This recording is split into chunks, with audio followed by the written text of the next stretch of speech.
This episode of ScavTalk is brought to you by Lethal Gaming Gear. And welcome back to ScavTalk, everyone. Today's episode, we're going to be catching you up on all the latest Tarkov news featuring Nikita leaks, Arena patch, Tarkov patch, SPT exploits. Oh no, wait. Sorry, PvE exploits. Oh no. Leg meta in 2024? Is it real? Find out. Also, I spent 8 hours trying to mod SPT, but it was all in Google Sheets. That's Wow, it. that's a lot. That is a lot. That is certainly a lot. Before we jump into everything, I do want to make an announcement. Me and Church are very excited that you'll probably see if you're watching the on-demand versions of this or listening to the on-demand versions of this, either on the podcast platforms or on YouTube. You may well notice that we have our very first sponsor for ScavTalk, which is awesome, which is Lethal Gaming Gear, who have decided to sponsor the podcast because one of their main guys is a listener, and we basically sat on the phone with him for like an hour and a half, and they're super cool set of people. They sent us some mouse pads. They do all sorts of different things, but mouse pads kind of their like flagship product. And ever since they sent it, me and Church both. Well, Church actually bought from them previously, and I'm not really like super techie when it comes to like mice and mouse pads and that kind of thing. But they send us some stuff, and honestly they're really nice. I'm using the Saturn Pro that they sent me. I've been using it ever since they sent it over, and they were like, "Look, you try it out." Like it was super fair, right? You try it out, see if you like it, and then if you want to do something, then we can do it. So and we're really impressed with it. I'm really impressed with their attitude as well. Like they are really good company. It's like normally you get these requests for sponsors and you look them up and you're just like, there's either nothing about them or whatever. But like all over the place, it's just like people saying like on Reddit, the customer service is amazing. Church has dealt with them previously, and yeah, they're just like a small group of basically friends who like set up this company and serious about doing the stuff with peripheral. Yeah, Church just got it up on the screen. So it's one of those ones that it feels really good to partner with them. I'm very impressed with them. Yeah, I was like very astonished that they reached out because I'm like, oh my god, me being me, I've looked at some other stuff and bought. I think I bought some cables in the past, but it's definitely like a more enthusiast line. But I bought their mouse pad not long ago, and because I was heard reviews about it, etc. And I didn't really know a whole lot about like mice. As some of you may know, kind of like a enthusiast, fetishist, some might say, but no. But mouse pads, I really didn't know what I was getting into, so I had to like look at reviews and stuff, and I heard lots of good things. I was like, okay, I'll try it, and yeah, I mean, it's great. Like it's one of those things that you kind of like undervalue, I guess, in terms of like upping your gaming setup. I think mouse Yeah, it's probably like top of the list.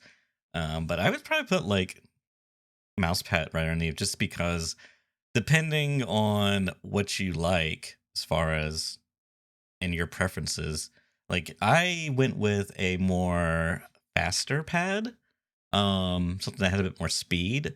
But I believe it was the Saturn Pro that I got. I had to grab the thing, and it's actually a bit more of a hybrid because they have more gear for control, and yeah, the hybrid one actually worked like it felt much better to me because it gave me that balance between like doing those quick flicks, oh no, the scav's yelling behind me, gotta quickly turn around, versus like getting those precision one taps because it's like, oh my god. So yeah, definitely like there's you gotta check them out. You'd be supporting us as well, which is awesome. Like I'm super honored to have this opportunity, and I don't know, just kind of yeah, it's great. fun. We should have a like an affiliate code thing in the bottom if you do decide to check them out as well, just so you can help support us too, as well as these guys. But yeah, we're super excited. Both of us really excited about this. It's been brewing for a little bit, but yeah, we spoke to them a lot actually, more than I was expecting to. People are normally very transactional about this kind of stuff, but they were like really friendly, like super nice. So Yeah. yeah, very excited. Go check them out. Very good company. So what's been going on in the old land of Tarkov. We have got a bunch of stuff. Should we start with Should we start with patches? You know, these are the things that have been Yeah, updating. We've got probably. little one for EFT itself. So we've got a new quest line for obtaining the 2A2 BTG stimulant, which is like people are kind of calling it the baby mule. It's sort of like it's like a combination between the old, well, I guess existing 3 BTG, and then also the mule. So what it does is it gives you 10 attention, 10 perception, and 15% weight limit. Interestingly, the perception actually is less useful than it was. You can still loot slightly quicker, but perception now doesn't give you that hearing distance bonus anymore because of the recent patch we talked about last time. But you get that 15% weight limit increase. Now, for me, that's not really enough for me to bother using it because 15% is kind of like, it's okay. Yeah. But if you like that one, then and it does actually stack with the mule or with the other one, the Obdolbos too. If you wanted to like boost it even more, I believe. I haven't tested that, but I'm pretty sure it does stack. But you can now get that for any edition. So that was originally, or the way it is right now is that if you're EOD, you can craft that automatically. So that's like the EOD special perk craft in the hideout. But now if you're on any other edition, then you can go and do this quest line and get the craft for it. It's called, the actual task is called Thirsty. So it starts off with Thirsty Hounds. You have to kill 12 scouts on shoreline at nighttime. And then you have to find 2 propane tanks for Thirsty Breadwinner. Thirsty Delivery, you have to put them in places on Woods and Customs, the propane tanks. You've got Thirsty Echo, which you have to find some information, which is like a diary on shoreline about this guy called Thirsty. Like Jaeger's thing, it says like, I know you're investigating a certain person called, oh sorry, this is Therapist. You're investigating a certain person called Thirsty. Sanitar is investigating him as well for a specific reason. He's always hunting for information on Terror Group's activities. Surely it's all connected. So you bring the diary through and you bring that to Therapist, and then you have to hand in two adrenalines, 4 multivitamins, and 3 saline solutions, and you get to craft the 2A2 stim. And that's basically how it goes. So it's some stuff to do. I mean, I think the task line, people were asking me yesterday whether I was doing the new task line, because some people were expecting it to be kind of like an end of wipe like event task line, because there was a 24-hour delay on the very final one. So people were like, oh, is it going to be like, there's going to be 10 parts or whatever, and each day we're going to get a new part, and it's going to lead into the month-long like pre-wipe events or something. And I was like, I don't think so. I think it's just the 2A2 craft. And also, it's of all the tasks, it's quite dull. In my opinion, right? Nighttime scavs, find some propane tanks and plant them in spots. I was like, I don't really feel that incentivized to do it, especially given that I have the craft, right? Like, I've never used the craft, but I have it, and the XPs are like 8, 9, 14, 11, like 13. It's okay, but it's not super crazy. So you can do that one if you want to. Then added the new option, hideout zone upgrade items to the auto wishlist settings. So this is the missing one that I was talking about last. Well, maybe not. Was it last time or the one before? Yeah, it was I'm not last week. sure. Where you could have nothing, you could have favorited crafts, or you could have favorited crafts and hideout upgrades. But there wasn't one for hideout upgrades without favorited craft. It was like you could do 0, 0, 0, 1, and 1, 1. But you were missing 1, 0, out of the combinations. Like we were missing the option to have like just hideout and that's no right. favorited items. Yeah. So they've added that. You can now do that, which is cool. So it does not include items from favorited crafting, but does include everything needed to build and upgrade the hideout. And then change the position of the wish list and the survey in the bottom menu. So the wish list is now at the bottom, and it's kind of separated. It's like kind of weird the way it looks. It's like separated by like a double line kind of thing. So it's sort of segregated away a little bit. Like sometimes I find myself clicking on it because I want to go on required search. I don't know whether tag. I can't remember. There's like some specific situations where, oh yeah, if it's not a magazine, then it's like wish this is like right next to required search. So rather than being like the bottom. Oh wait, no, sorry, I tell a lie. It goes like inspect, use, ensure, filter, linked search, required search, add to wish list, and then there's like a double line, and then there's discard at the bottom. But I think that's okay.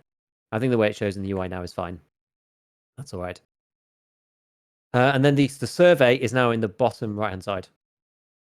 So it goes, character is like the left hand most tab again to stop people's like you just click on that tab by I don't know, muscle memory or whatever. So now survey's Mhm. like tucked away. It's kind of like in order of importance, which is good. It's like character, traders, flee, presets, handbook, messenger, survey. That's probably about right.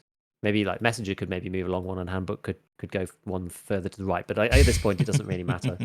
The only like annoying thing that I've just reminded myself about in the menu now is I keep clicking on PvE when I want to click settings, Yeah, because I've done that once or PvE is down twice. in the bottom corner, and I kind of wish that there was a like, do you want to swap to PvE? Because it actually takes Mhm. quite a while to move over to the PvE zone, and then it takes quite a while to swap back, which is a bit of a pain. But it's okay now. You can go and see the wish list if you go into your inventory as well. See, it's now at the bottom instead. So this will be really good for next wipe. It's like not that useful right now, but next wipe's gonna be kind of cool. Like people in my Discord were like speculating about what else you could use it for too. Things like add every gunsmith part, or because it persists through wipes. So you can set some of this stuff up like now for next wipe if you wanted to. Every gunsmith part, every like task item that you're going to need in like the near term, things like that. It Assuming they doesn't clear don't. on the wipe. It doesn't. Okay. Yeah. So yeah, assuming nothing changes, but yeah, it says that it won't. They Oh, said on the okay. patch notes that it won't clear Gotcha. on the wipe. So What that's like kind of was cool. what was the thing you're telling me to check my inventory? The wish list? Oh, the wish list. Yeah, just the wish list Just at the position. bottom. Just Oh, wiping. okay. Yeah, Yeah, it's yeah, just at yeah. the bottom. A lot better. Yep. That's nice. Then there was a couple of bits fixes. It says fix the ability to change the AI amount in PvE mode, which I didn't even think was. I was confused that was actually even an option. I didn't realize that was a choice. You could change the amount of AI. Seems strange. Or was that the fix the ability to change? Oh, as in you weren't supposed to change it. I think that's probably the way it reads. Yeah. Oh, yeah, yeah, So I think this was. We'll probably talk about this in a minute, but I think this was one of the PvE bugs where you could go into it was either like go into an offline raid and uncheck scavs, so like put scavs on none, and then you could go back to PvE as your PMC, and it would retain the setting for the online live raid, which is kind of weird. And also reminds me of something else that I found this morning when I was trying to do some testing on Factory, and I was uh, greeted by not just Tagilla, but a second version of Tagilla in offline Factory with no scavs. And it seems like in co-op offline, you can no longer uncheck bosses. And for some reason, it spawns multiple Tagillas. So I couldn't use Factory anymore. I had to go somewhere else. Because I kept getting hammered by Tagilla trying to test stuff. Co-op offline with scavs Classic. off, which is pretty funny. So they've fixed PvE, but they've broken co-op offline. I love it. Very entertaining. Yeah, so that's that. Fixed issue, extended PMC pockets as a reward came with a time delay. I mean, I've not got there, so I haven't seen that yet. Fixed the DSP radio transmitter not working in PvE. I think, is that the unheard item? That's what we were I talking about? think so, yeah. Incorrect display of armor damage in the post-race statistics. That's intriguing, because I really would like to know what was broken before. Like, I sort of half tempted to try, because now I can load in with like multiple, like the two PCs. I can Mm-hmm. fire one shot and then disconnect. And I can see exactly what the game tells me is the armor damage and stuff, and I can look at that on the other character and see like what it corresponds to. Like, does that actually mean, like, what does it mean? And I could like run that sim in the background. I haven't been bothered as of yet, but it's interesting that says that there is some kind of bug. I just think that the armor damage thing's weird. It like doesn't really tell you anything. The very limited piece of testing I did with it so far, it's like it just confirms that if you shoot through the plate and the player's body counts as two separate entities. So if you shoot and pen through with like, I don't know, you say you use M61 and you shoot somebody through a plate, it counts as two hits, as you might imagine, because it hits the plate collider and then it hits the PMC collider afterwards. And so you have two hits, one shot fired, 100% accuracy, and that sort of like muddies the water. We had the whole like of fragmentation in the past where you had to take the actual accuracy percentage and apply that to the number of shots fired to like work out how many times you actually hit somebody. This is kind of the same. Like you can't use hits. You have to look at like shots fired, and like it's just weird. Like the ending screen needs a lot of work, to be honest. Yeah. But whatever. Fixed an issue with Terror Group Labs cards not disappearing after a raid in the lab in PvE mode. So that was another thing which, it doesn't disappear in offline, so it doesn't disappear in PvE. People Right, figured that right. out. And they also fixed mild muscle pain and severe muscle pain debuffs not working correctly after using the gym. I don't really know what that means because it says debuffs not working correctly. Like, it used to not do anything. I don't know whether it actually does something now. Oh no, but it says like in PvE mode, so it must have been they went away too fast, or they didn't I'm apply, guessing they and you could just just didn't endlessly function. train. Yeah. Yeah, maybe it must have been that. It must have been something like that. So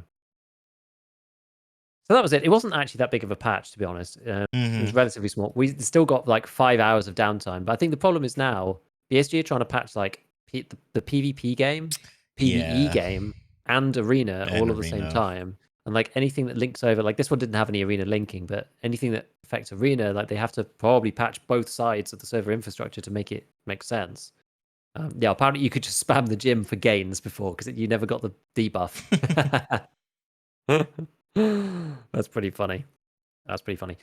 So then we got an arena patch as well. This is like literally this morning. The new game mode church, Blast Gang. Oh, make it stop.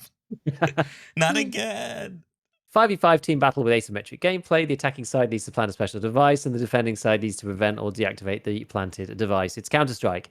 Basically, the game mode is both available in ranked and unranked. The mode can be played on Bay 5, Bowl, and Skybridge. A new location of Skybridge has been added, a railway station which connected Tarkov with the rest of the cities in the Novinsk region. It was opened after reconstruction just before the conflict. Now it is used as a death arena. In this update, the location is available for Last Hero and Blast Gang game modes. In future updates, the location will also be available for Team Fight. Tier 2 presets have been removed from all classes, so rip me, I'm gonna have to learn the tier 3 presets now because I learned the tier 1 ones because I never got far enough in arena to play the tier 2 ones, and then they removed tier 1, so then I had to learn the tier 2 presets, and now they've learned this that I didn't play enough arena to get to tier 3, so now they've removed tier 2, so now I'm gonna have to learn tier 3, which is quite funny. That's probably to help the split searching pools because there's just not enough people playing arena, so there's a lot of maps for this game and a lot of modes. So having tiers 2 and 2 and 3 as well, like splits the player base even further and makes it harder for people to actually get into games. Because So it matches you based off what tier you have. yeah, you have to select a Oh, tier, okay. and you Wait. can't select both, which is odd. Hmm. You can't say, "Oh, match me into either." So apparently they've got rid of all the tier 2 presets. Players now have access to start tier 3 starting preset in each class. Previously unlocked presets are still available. So I wonder if Yeah, they're I'm gonna basically back to like square one. distribute those tier 2s into like 1 and 3s now, or are they just like they're evaporated from the game? You know what I Well, I mean? think they're just gone, like because the tier 1 presets are all gone. So there Okay. aren't any. And then the tier 2 presets are now all gone. So now there's only tier 3 presets, it seems to be. There's Oh, just like a very limited pool. But it's to make everybody play like tier 3 only, I which see. is apparently what people enjoy. Um, Hmm. I don't really know because I've hardly played the tier 3 kits. I mean, they look okay, but to me, like, it's sort of a level like playing field, kind of. So I don't really mind. I guess the only thing with the tier 3 presets is a little bit less headshot meta because you can pick some like end game ammo ones. It gives more variety in terms of what you can pick. Like Grumpy classes like M995, so you can beat people's armor with that, but then you take downsides and recoil. Whereas the problem I think with the lower tier kits is a lot of Mm-hmm. it just people were just picking like the headshot Yeah. weapons. Yeah. It's Which how makes I've been playing sense. arena. I've just been playing it with the MP5 because it's like Mm-hmm. no recoil with AP 6.3 because you can have like the PP19. I tried both PP19 with PvP, and because I was like I'm just gonna go for headshots and just practice headshots in arena. So either play the PP19 with PvP for the better ammo but slower rate of fire, or the MP5 with worse ammo with the AP 6.3 but better rate of fire. And I found that was like far superior playing with the MP5. Hmm. I mean, yeah, I actually played quite a bit of arena. Like as a little side tangent, I tried to complete some of the dailies. So probably spent. I had like they gave away like a ton of money in arena, like near the beginning of when it was out. Yeah, I They just remember. gave people like 3 mil, like 2 mil, whatever, like a bunch of cash to try and get people to just go and play before they made all these changes. And I just had that in my stash. I think I probably spent like 4 or 5 mil on arena just re-rolling the dailies to try to get them all to be last hero because I don't really want to do dailies in team fight. Like trying to find a daily that's like not just like torturous and like really difficult. There are things like kill 4 players wearing a who are playing the CQB class in the main time mode, like before the defusal objective comes up, basically. And it's just like really specific. It depends on like what people are wearing, and like it's just really annoying. So I just tried to re-roll them all, but it takes like a while sometimes to get a Last Hero one. But I did 2 days of Last Hero dailies where I had all 3 being Last Hero, and they're all just like get 26 headshots, get 30 headshots, I think one of them was like get 33 kills in one match or something of Last Hero. And so I did 2 sets of that, and maybe it's probably partly because of my level, because I did actually get them to synchronize. Because I'm level 50, or I was level 53 when I started doing this. The dailies were like 90k, 80k, 50k in terms of XP. So I did all 3, and they took me like 2 or 3 games, took me like half an hour. And you get like 5k per game as well for like doing averagely, so it's like another 15k. So it was nearly like 300,000 experience. It's like 250k or something for like half an hour's worth of work, which I was like, it seems pretty solid. So I did that twice, and like that boosted me a long way up to level 55, which I'm now at. So I have like got trophies unlocked. So it's like it's interesting. I've been playing a bit more arena than I have done, and also it definitely makes me better at Tarkov. 100%. It's like no doubt. There's no doubt, especially Last Hero. And like, because I was like tinkering with Last Hero before. I know I'm going on a bit of a tangent here, but like That's fine. I was tinkering with Last Hero previously, and I'd playing like 1 a day maybe. They're only 10 minutes long, but I was like actually playing like 3 or 4 matches. I spend like 40 minutes playing whatever, and it's just non-stop shift W, non-stop headshotting. Yeah. Like that's basically the game mode, right? It's like in 10 minutes you'll get, the best people get like 50 kills, and I will normally get like 30 something, whatever. But like I've actually been doing okay as well. I've been winning within my, bracket or whatever, which is like kind of fun. I can definitely feel myself getting better even after like 10 games. It just, you get better like quite quickly, which is cool. And it just helps so much for listening to, you're just listening sounds all the time, like really confused audio of like 10 people running around, and like hearing gunshots go off and being like, oh, he wasn't there, he was here. And it's just like the small nudges that you need. Just normally you'd get that like once every 30 minutes, 40 minutes. Yeah. And you get it like every 20 seconds instead. And it's just like, oh, he wasn't there, he was there. Oh, he wasn't there, he was there. Oh, I missed with my, I didn't cancel my sprint properly, so I ended up skidding, And it's all these like tiny little lessons that normally you'd learn over thousands of hours. And it's like, I genuinely think if you spent like 2 to 3 hours on arena in general, like over over a couple of days, maybe over a week, you'd be so much better. The one thing that's weird is that like you go back to even team fight, and you're just like, let's go, but then people like holding angles and stuff. It's like, because Last Hero doesn't work like that. Last Hero is literally like, that's partly why it's so good as well. It's 10 minutes. That is the the criteria. It's like 10 minutes. So in 10 minutes it's gonna be done. And the idea is just to get as many kills as you physically can. And so you don't care about your life at all, like not at all. Whereas in teamfight, you kind of have to. And the same thing with this search and destroy thing. Like you actually have to. If you just like run in there, you will just die to somebody. But I've been watching some people. There's a couple of people who've been playing, on off in my Discord as well. There's one of the guys who's like used to be like a pro Halo player, and like watching some him playing.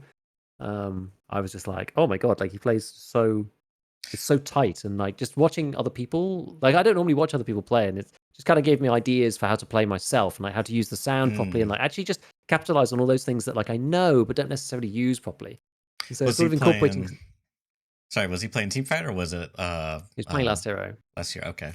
Yeah, but it was like your big score Last Hero. Yeah. And I was like, oh, it's just interesting, like seeing how other people play, and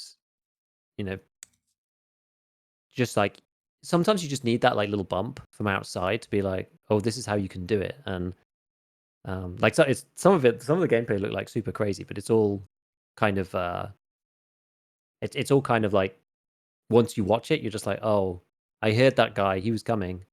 You could do the pre-fire. Yep. It's just like all of this. It's like, I don't know. It was just kind of obvious. Like it's one of those things where you see something, you're like, this is kind of obvious, and then you go to practice yourself, and you're like, okay, like I'm not as good, but that I can kind of see what is going on. Anyway, it's been interesting. So we'll see. Just to add on to that, it's funny you talk about the mindset and Last Hero, where you just like constantly shift W and just run anything, then you go play team fight, and it's like not the same experience. I call it like the the Call of Duty mindset because I've been playing Call of Duty recently, and I won't go on too long. But my reconnected with an old friend, and that's basically the one game that we have in common. So we've been playing that, and freaking Call of Duty live service game, dopamine stuff got me sitting here grinding out. I was like, oh, I gotta play another 15 minutes so I can use this weapon XP bonus to get the next unlock for my weapon that make that, anyways.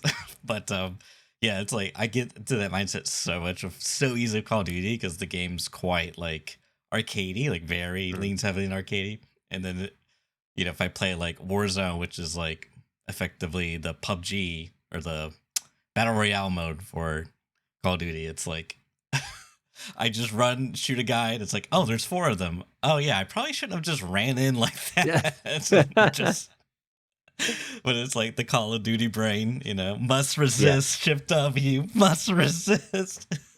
Yeah, exactly. Like in some ways it's weird because like the 3 different modes, it's like, the competitive mode for Arena, the Last Hero mode, and actual Tarkov are all very different because in some ways you almost get punished for shift Wing in team fight like more than in actual Tarkov in some ways.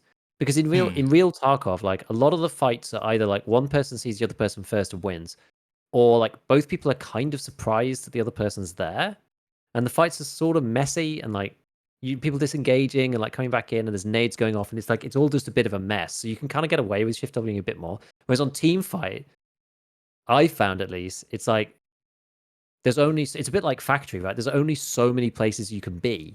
So when you come like barreling around the corner, people are already set up. Like people know the sight lines, and they just headshot you. It's like it happens. It's way more readily than in the base game because like you could be in so many places in the base game, and people are surprised and they're having to like turn and like suddenly I'll just figure it out, and there's a crazy fight or whatever. Like team fight's much more. You just go barreling down the middle, and someone just goes and just literally takes your head off down the center lane because you're sprinting down with no cover.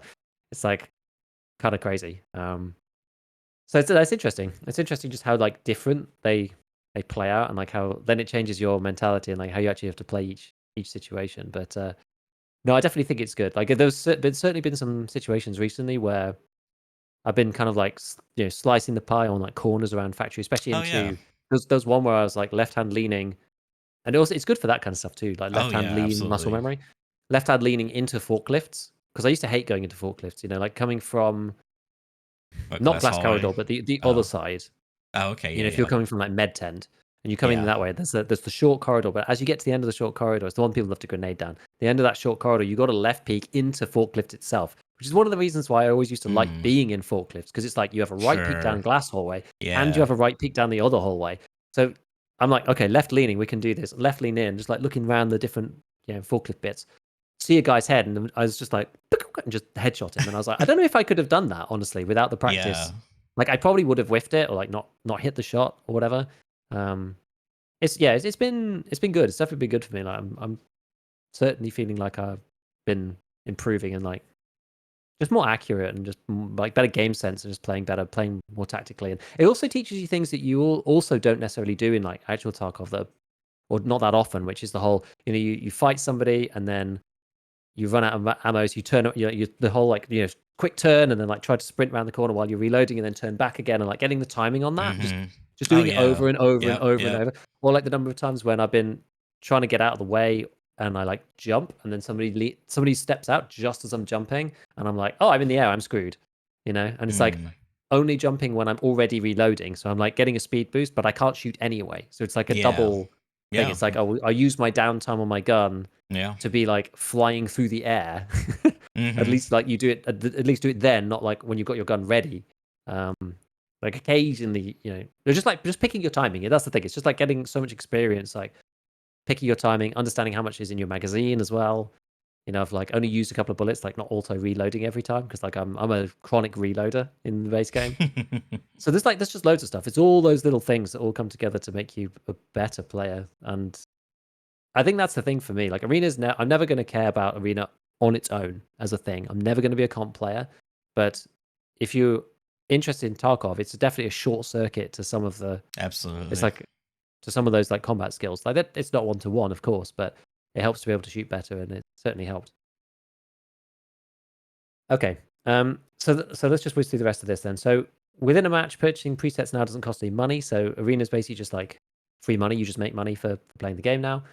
These changes are in preparation for Tarkov Arena's transition to a custom preset, will allow us to gather more feedback to choose a starting point on which to balance the MP of custom presets. Kind of interesting. This one's big. The adjustment to the plate colliders. I'm not going to read it all out, but basically it's the plate system that is now in EFT. The change, like the huge mega buff, that's not in Arena, which probably also contributes towards like why the MP5 feels okay, because people have still got, you know, a fig leaf over their chest that you're kind of shooting around and killing them, you know, by shooting them in the chest. But now everyone's got like the mega armor. We're gonna have to overlay, if you're gonna play Arena, you have to like overlay that knowledge of like, oh, the armor's huge, with the fact that half the armors are scuffed. So it's like quite technical. Like half, you know, you have a class 4, but it's like half durability. It's like, okay, well, what does that actually mean? And like what ammo is available and what. So we'll see. And then yeah, so there's like some loot location stuff. Dead players can now view the teams tab. Added last hero mode to custom matches. Oh, I didn't know it wasn't actually. That's super cool. And removed shootout for custom matches for later improvements because no one really plays that game mode. And then there's a couple of like player limits on different maps. I think like Chop Shop, it says is now 6. Like I've played against 8 a couple of times, and it's complete carnage. It's quite fun, but they've limited down to 6. The only issue I would say with this is that they've changed all of these things, but I can't get a game outside of Chop Shop, Block, and maybe Equator. If I pick all of the maps, I am yet to play. I'm yet to play any of the other maps. Literally, Chop Shop, Equator, and Block. That's it. Only 3 maps that it's put me in. I mean, Chop Shop makes sense to me because that's like the factory map, and it's a smaller requirement for a match to start because it's 6 players. Perhaps the other ones are just more popular, but yeah, I don't know. Or I'm not really sure. Or it's just higher on the list. Or like if everybody picks everything, then it just, I don't know, like it must default to something. I mean, maybe it's these. Because the problem is you get these dailies, right, that are like, oh, do literally anything on Air Pit, and it's like you can't play the map. And if you just pick that one map, like you just won't get a game. I'm like just unable to get a match. If I just pick that one map on the thing, it'll just sit there for 20 minutes matching. Like I just cannot get. And maybe that's partly to do with the tier 2, tier 3 thing. I don't know. Maybe it'll be better now. I don't know. So I don't know. We'll see. And then there's a couple of like, I'm not going to go through the balancing changes to the kits because I've not really used the tier 3 ones recently. There's a couple of ammo changes and whatnot. So if you're super Arena person, you can go and check those out. But so yeah, that's the 2 patches at least. It's intriguing for sure. I think the game mode is coming very soon, like today, I believe. Oh, is it? I thought it was out.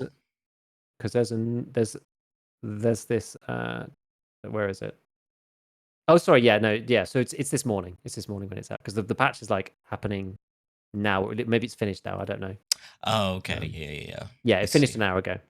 So people can now play this new game mode, which should be fun. It should be fun. Like people have been chatting about it on Twitter and stuff, saying, you know, oh, it's just going to be. There was like one comment just saying like, oh, it's just basically going to be like team deathmatch because I bet people won't plant the bomb that often, just kind of like in CS.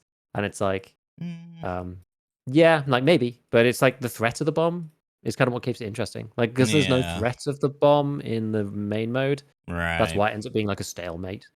Yeah. So I think it'll be better. We'll see. I hope that they change over all of the like ref quests so that it's because like right now the ref quest that I'm stuck on, and I'm still stuck on because I just haven't bothered doing it, was win a match in ranked team fight mode in Arena. I hope that they change that to just a ranked match, you know, because it's going to be both team fight and last gang that you can play now. So they need to change that because I don't want to have to play team fight. And I like team fight's probably going to be dead after this, right? Like people are going to play the new mode almost exclusively, and it's the new competitive format as well. Yeah, like I would imagine. Seems like people were, the community in general was clamoring for a search and destroy mode, especially once it came out, like the actual Arena. Yeah. Yeah. So what else we got outside of that? We've got the Nikita leaks. The Nikita leaks, yes.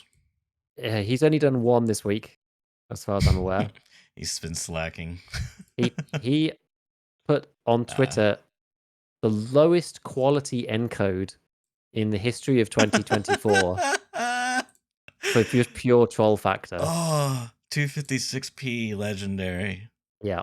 I mean, it's Air Pit on Arena, and it's a PMC burning in fire. Yeah, well, it's actually interesting too. This is showing a third-person camera of the PMC. Yes. Which that would be kind of Yes. fun, but I don't think that's the case, especially No, I don't given the either. position. Yeah. So is this just fire? Is this Molotovs? Like, nobody really knows. Yeah, Right I mean, now. it's for reference, it's on the ground. It's fairly wide. It's not that high, and the PMC in third person perspective runs through it, and now his legs are on fire. Like, it kind of looks a little scuffed because it's almost like the ground that he's standing is on fire, and when he runs, it's on fire, and it trails a little bit. Yeah. Plus the, what's that meme? The not fraps, but the game unregistered hypercam video capture feed is killing me. Yeah. So, but I think that was it. So Nikita's gone a bit quiet again. Mm-hmm. They did post something else, which was a dev diary, which is kind of cool. And it's like them working on Skybridge. There's like a bunch of them in the office, just like a load of different camera shots of them in the office, them going to look at real trains and like taking photos of actual trains so they can go and model them in the game. So they could get it looking realistic and stuff, which is like pretty cool. So pretty cool to see. And then there was some stuff just at the end about it was basically the tournament of here's our hard work in practice, here's people actually playing the map kind of thing, which is neat. I mean, it didn't really tell us too much new stuff, but they had like whiteboards with the map on it, trying to decide like which location is going to go where, like what's going to go in different places, which is pretty cool. And yeah, I think that's it in terms of the updates. There's there's I what. love him. This guy with for the audio listeners, one of the BSG employees, he's got like a hat on and like a ball cap hat, and he's got his headphones above his ears on the cap, and then the band is tilted downwards, so it's like on top of the cap. I don't know. It just looks. He's an icon. So we had there was lots of people talking about PvE. Mm-hmm. We heard about some of the glitches already, such as not having to use a labs card, being able to turn off the scavs by turning it off in offline and then going on PvE, and then it was retaining the setting. This glitch about the fact that you now can't turn them off for co-op offline, which I was talking about a second ago, which I've only really seen me talking about, but I have told BSG about that one. Oh. And there was like some other glitches as well, / like abuse that you could do. And apparently you could do all sorts of crazy stuff and there was like no cheating involved or anything like that. Like apparently anybody could do it. The methods were not shared, so I don't know how. And I wouldn't say even if I did know, but I'm assuming it's all going to get patched pretty quickly. But you could do like really weird stuff. And I guess it must be something to do with like, I don't know, the console being enabled as like a dev or something in PvE or like, I don't really know. But yeah, there's like videos basically of like people being able to, all they did was type FPS 1 into the console and like all the doors in dorms just like blasted open, including the marked room. What the heck? It started off with a glitch where you could like rubber band yourself. So what you could do is you could open marked room and then rubber band yourself back to before you opened marked room, and I think get your key use back or something, so you can like see what's in there and then like teleport yourself back before it happened. And then it ended up getting like, it was one particular guy who was like posting these things, and you could like blast all the doors open if you like took it to its extreme or something. I don't know how you do that, but apparently that was a thing.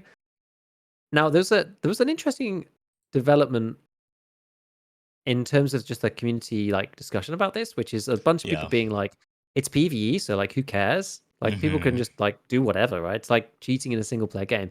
And then other people being like, well, I want to play like the actual PvE Right. experience, which includes the flea. And if people could just like farm labs items for free, or not buy dorms keys, or you can run around and just get like millions of rubles, it kind of like ruins the flea market, and then that does actually Mm-hmm. affect other people's experience. So it was like an Yeah. interesting discussion. Like, you aren't just a standalone person in Yeah. PvE, because there is still a PvE flea, and the PvE flea is separate from the PvP flea. Yeah. And so things can trade at like very different prices. Like, for example, military power filters. Because if you think about it, PvE, and also people are probably not playing it as hard as they would the PvP game. So PvE is still like in the early wipe, basically. So yeah, things that are hideout upgrades early on are like really pricey. And you probably have less people like farming scavs for items as well. So like the supply of that kind of item is probably lower, because most people are playing PMC when they're playing PvE. It's like people play scavs on Yeah. PvP a lot. People Right. play PMC on PvE because it's like, okay, this is the chill mode. So scav in Yeah. PvE is like, I mean, I guess you could do it. Yeah, you But I can. think people are just less incentivized. Yeah. You're also not like gonna get any player gear that you normally would get in online play. You're gonna Mm. get bot AI generated gear. Yeah. So I imagine that's like fairly static a lot of times. I mean, so I've played a little bit of extra PvE as well, Mm-hmm. just here and there. I've played all Ground Zero except for one raid on Woods, because I was completing the basic tasks, and the player loadouts are kind of they're interesting. They were quite varied, actually. They were like more Mm-hmm. varied than I expected. But you could get stuff that was better than what you have quite easily, which was, you'd like class 4 plates. I think I took an Osprey or like an MMAC off somebody, and I was like, okay, well, I can't really buy these. I'll take this. It's got good repairable plates on it. Like, you don't die very often if you're being careful, and like, you know how to play around the scavs. But it's like it's kind of weird, because yeah, PvE plays very differently to PvP. Oh It's yeah. not necessarily easier, although I would argue it probably is, just because you don't have like actual players running around that are like really good. It's Mm-hmm. like Reddit thread that I saw the other day. Most people, somebody complaining, saying like, I've only just started this game and I'm like 100 hours in, and every time I die to somebody with like 2,000 plus hours. And lots of people being like, well, the other guys who are like 100 hours, they're not gonna be killing you. So it's like a selection bias thing, right? Like, you're gonna be killed by the people who are experienced.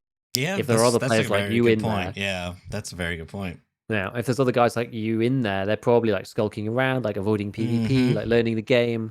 And then if you end up in a fight with them, like, you might win as well. Whereas like against a 2,000-hour guy who's like level 50, like, you're Yeah. just not really likely to win, because of all the things we've discussed in the past, like gear, skill, knowledge, like everything Yeah. all stacked against you.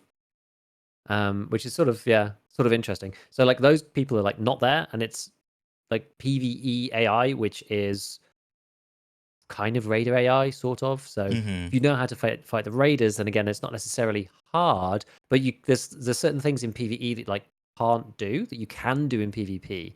Like, running through open areas in PvP mode, I actually think is safer than in PvE, Hmm. because it's a bit like running through the middle of labs in PvE mode, right? So you get caught out of position by like an AI, like they will Okay. spot you and they will kill you. And not to mention that there's a lot of AI. Yeah. And so the two game modes play quite differently, right? Like, if you play PvE like you play PvP, you'll probably lose. And if you play PvP like you play PvE, you'll also lose. Like, you have to change what you do and how you play it, and be ready for, like, you can get away with like worse ammo, but you just need to bring loads of it. And you also have to like plan your way towards the extract, especially early. Because like, I'm using, a basic M4 with no attachments with a red dot or whatever. And like, I don't have like meta gear.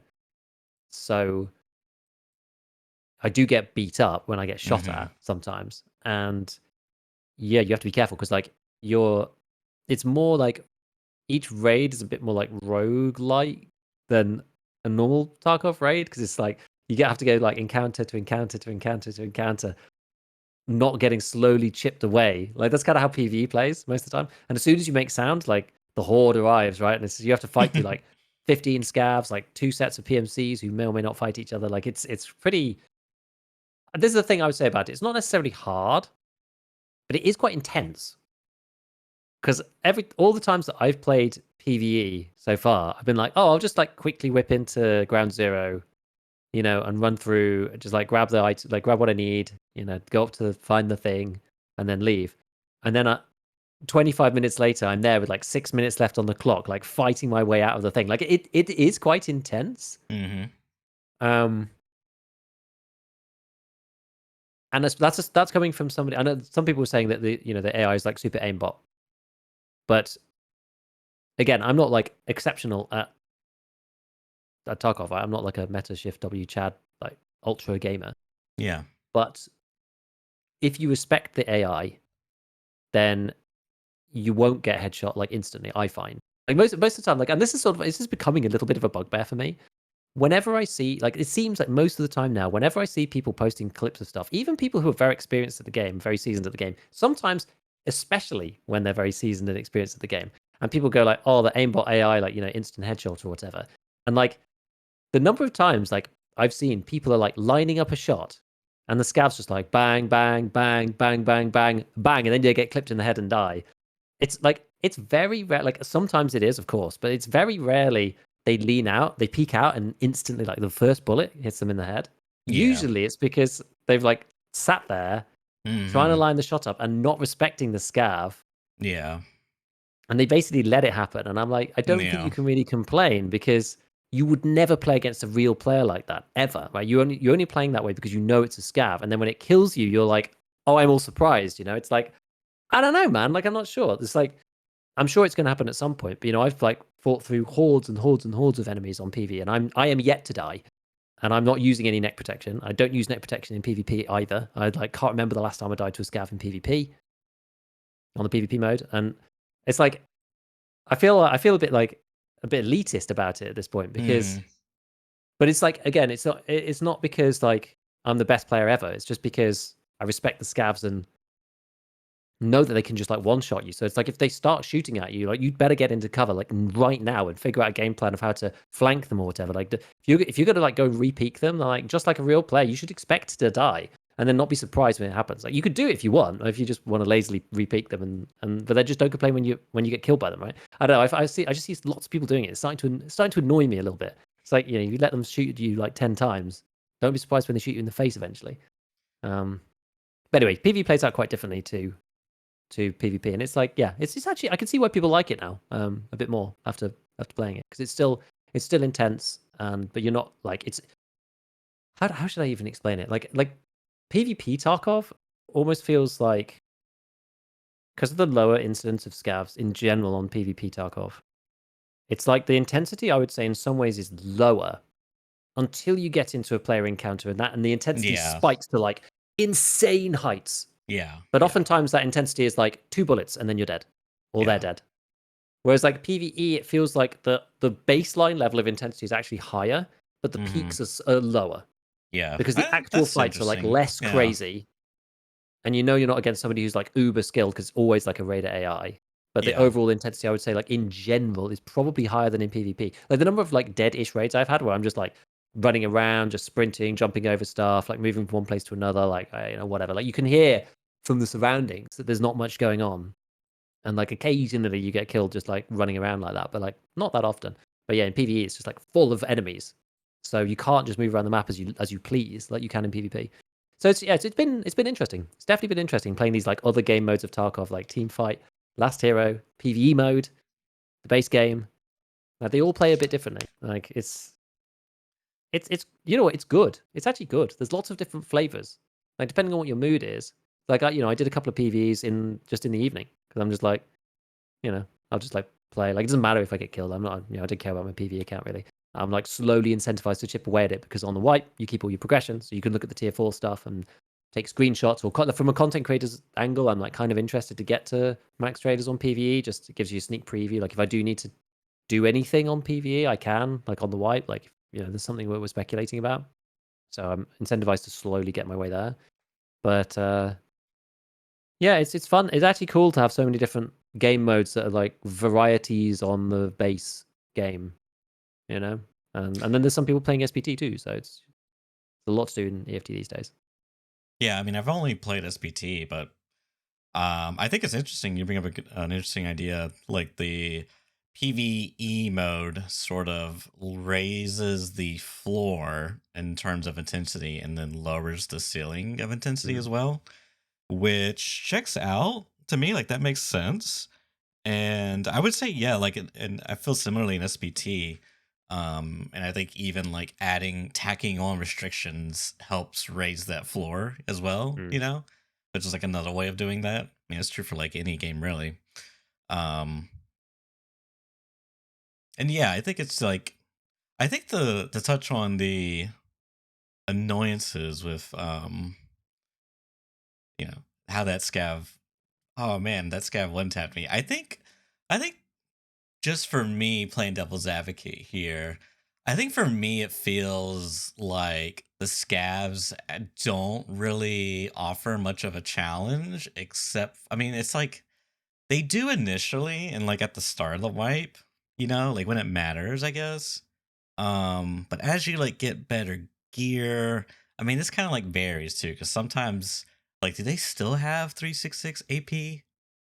I haven't seen that for a while. I think maybe they can, but I don't think it's very. Okay. Maybe they can. I haven't seen it this wipe. Let's put it that way. It's Yeah. very rare if they do.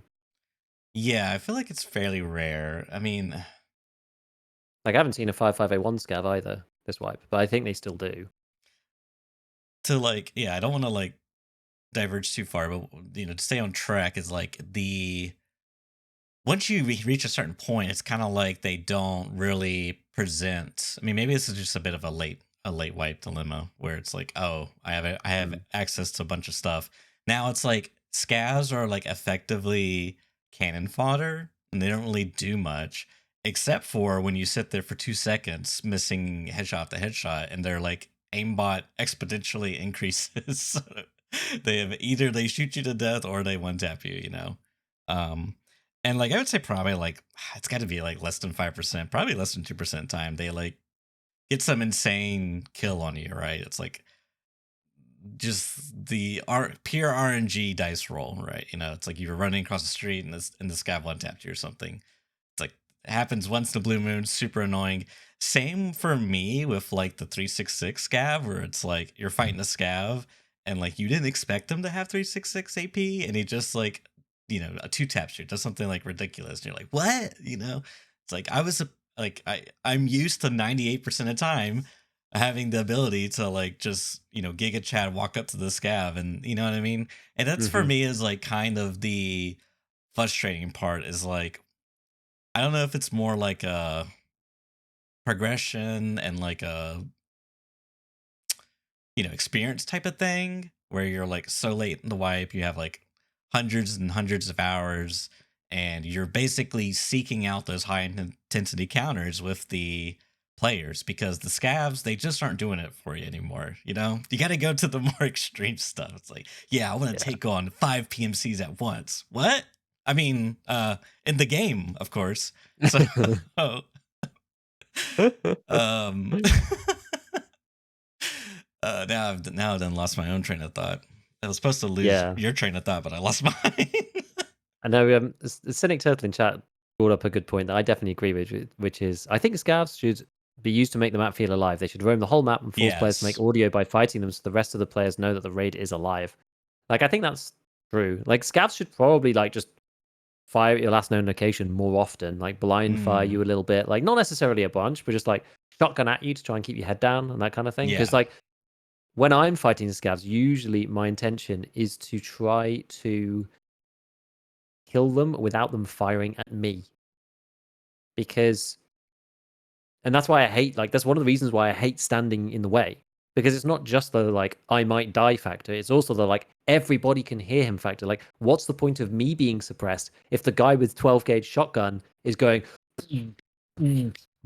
from across the street? Like people know something's happening.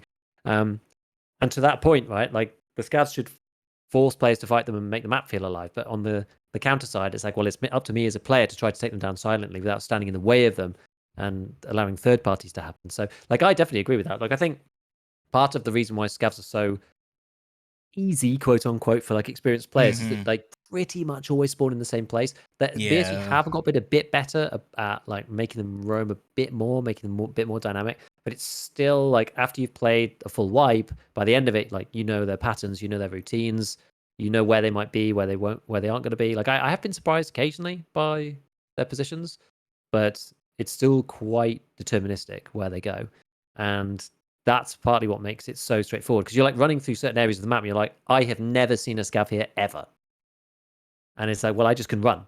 You know, I don't think there's any players. It's not a hotspot. There's no loot here. I can just run. You know, it's like think of like some good examples. Like if through you're running through woods and you're going from like the Hmm. factory co-op extract thing, and you run from there Yeah. to Jaeger's letter, like through that center bit. Like yeah, you could be It's seen. There's pretty. like it's terrible sight lines. You can be Yes. seen from anywhere, but like players aren't going to be there because there's no loot and there's no scavs in that area. There just Yeah. aren't scavs there. Like you just will never see them. The closest Um, is the two closest would be like the train station area mhm, and then the Immercon camp. So you're like exactly. basically smack dab in the middle of nowhere. And Yeah, as you said, the only way you get shot if like someone was camping there, and like who would camp there because there's no scavs there, there's no loot, there's nothing to do there, exactly. except for the one Yeah, guy who's lost on the map, looking at his phone. Where yeah. am I at? Where's the lender? Oh my god, there's a scav coming. Yeah, exactly. And it's the same thing. It's like the whole, it's one of the reasons why I end up pathing the way that I do. You know, if I'm going through the map, I'll probably go that way. I'll come over the rock line. I'll like cut down to the beach. I'll run along the beach. It's like almost never see a scav on the beach. Like they have to be like drawn out of the wood, the camp for some reason. Once you go round the rock outside of the sawmill and you're on your way towards outskirts, you never see any scavs down that line at all. There's like the swampy section, there's the little boat, there's the dead scav next to the duffel. You never see a scav down there ever. It's just you never Hmm. see one. You can just run and run and run. You can just SJ6, just hold down shift, Yeah. off you go. There's never a Yes. scav there. And that, I don't know, it should be different, you know? I know what you're saying. It actually feels like it's plays like arena in a way. It's like how you're describing that the aspect where you're fighting, like you start learning, you know, The angles uh, where people are going to be, and yeah, yeah, it's like, oh, you start learning these little things, like, oh, I can pre-fire here because I heard him here, and then it's like once you have that baseline of 100 hours, like, oh, I can just sprint freely here because yeah, 2% of the time there's going to be someone here. You know what I mean? It's like, mm. Yeah. Except you might not be able to do that in PvE. You see, but I haven't played Woods on PvE, so I don't know, and I mm, don't know where the PMCs go. So it's like that's where the intensity is a little bit of like I don't really know how the play. Like I've not played enough of it to know. So I'm surprised when I meet the PMCs because they're not in the yeah. PvP game. So it's like kind of interesting. It's like I don't know. It's intriguing. It's Yeah, I will certainly say certainly interesting. with SPT and some of the mods, they had some. I remember playing Woods and the area of like all the lakes in the center that like Yeah. interconnects through like little land masses or whatever and Hmm. rocks. I was like pathing through there, just like sprinting, and then suddenly like a squad of like PFCs rolls up, and it's like U6, and then so like I go prone and like hide, and then another like squad behind me rolls up, and they're like fighting each other and also me, and it Really? was just like, yeah, it was insane. That's Uh, crazy. How do they like? I wonder how they have like player detection and that kind of thing set in D. there's a lot of I wonder how different they actually cool. do that. There's a lot of really cool different stuff out there. There's one that uses like I guess it takes a renders a camera around you and it extracts data from that to be able to tell um how visible you should be. This is used for like lighting. So like if you're near a Yeah. campfire, your detection status like goes up higher, which is really cool. There's a mod like that too and Fallout New Vegas I was looking at the other day. I was like, oh, I like this stuff. But yeah, That's fine. it's things like this, it's very like intensive. You couldn't really do this on a multiplayer environment, networking stuff. Well, yeah. Also, like when you're in SPT, it's only you rendering Yes, that camera, right? Whereas if exactly. you were Yeah. playing Streets, you'd have 15 people all with that camera rendered, right? Yeah, and all So that data having to get sent. Yeah, it's a lot. But yeah, no, that's really interesting. I mean, there was what was the other thing I was going to say about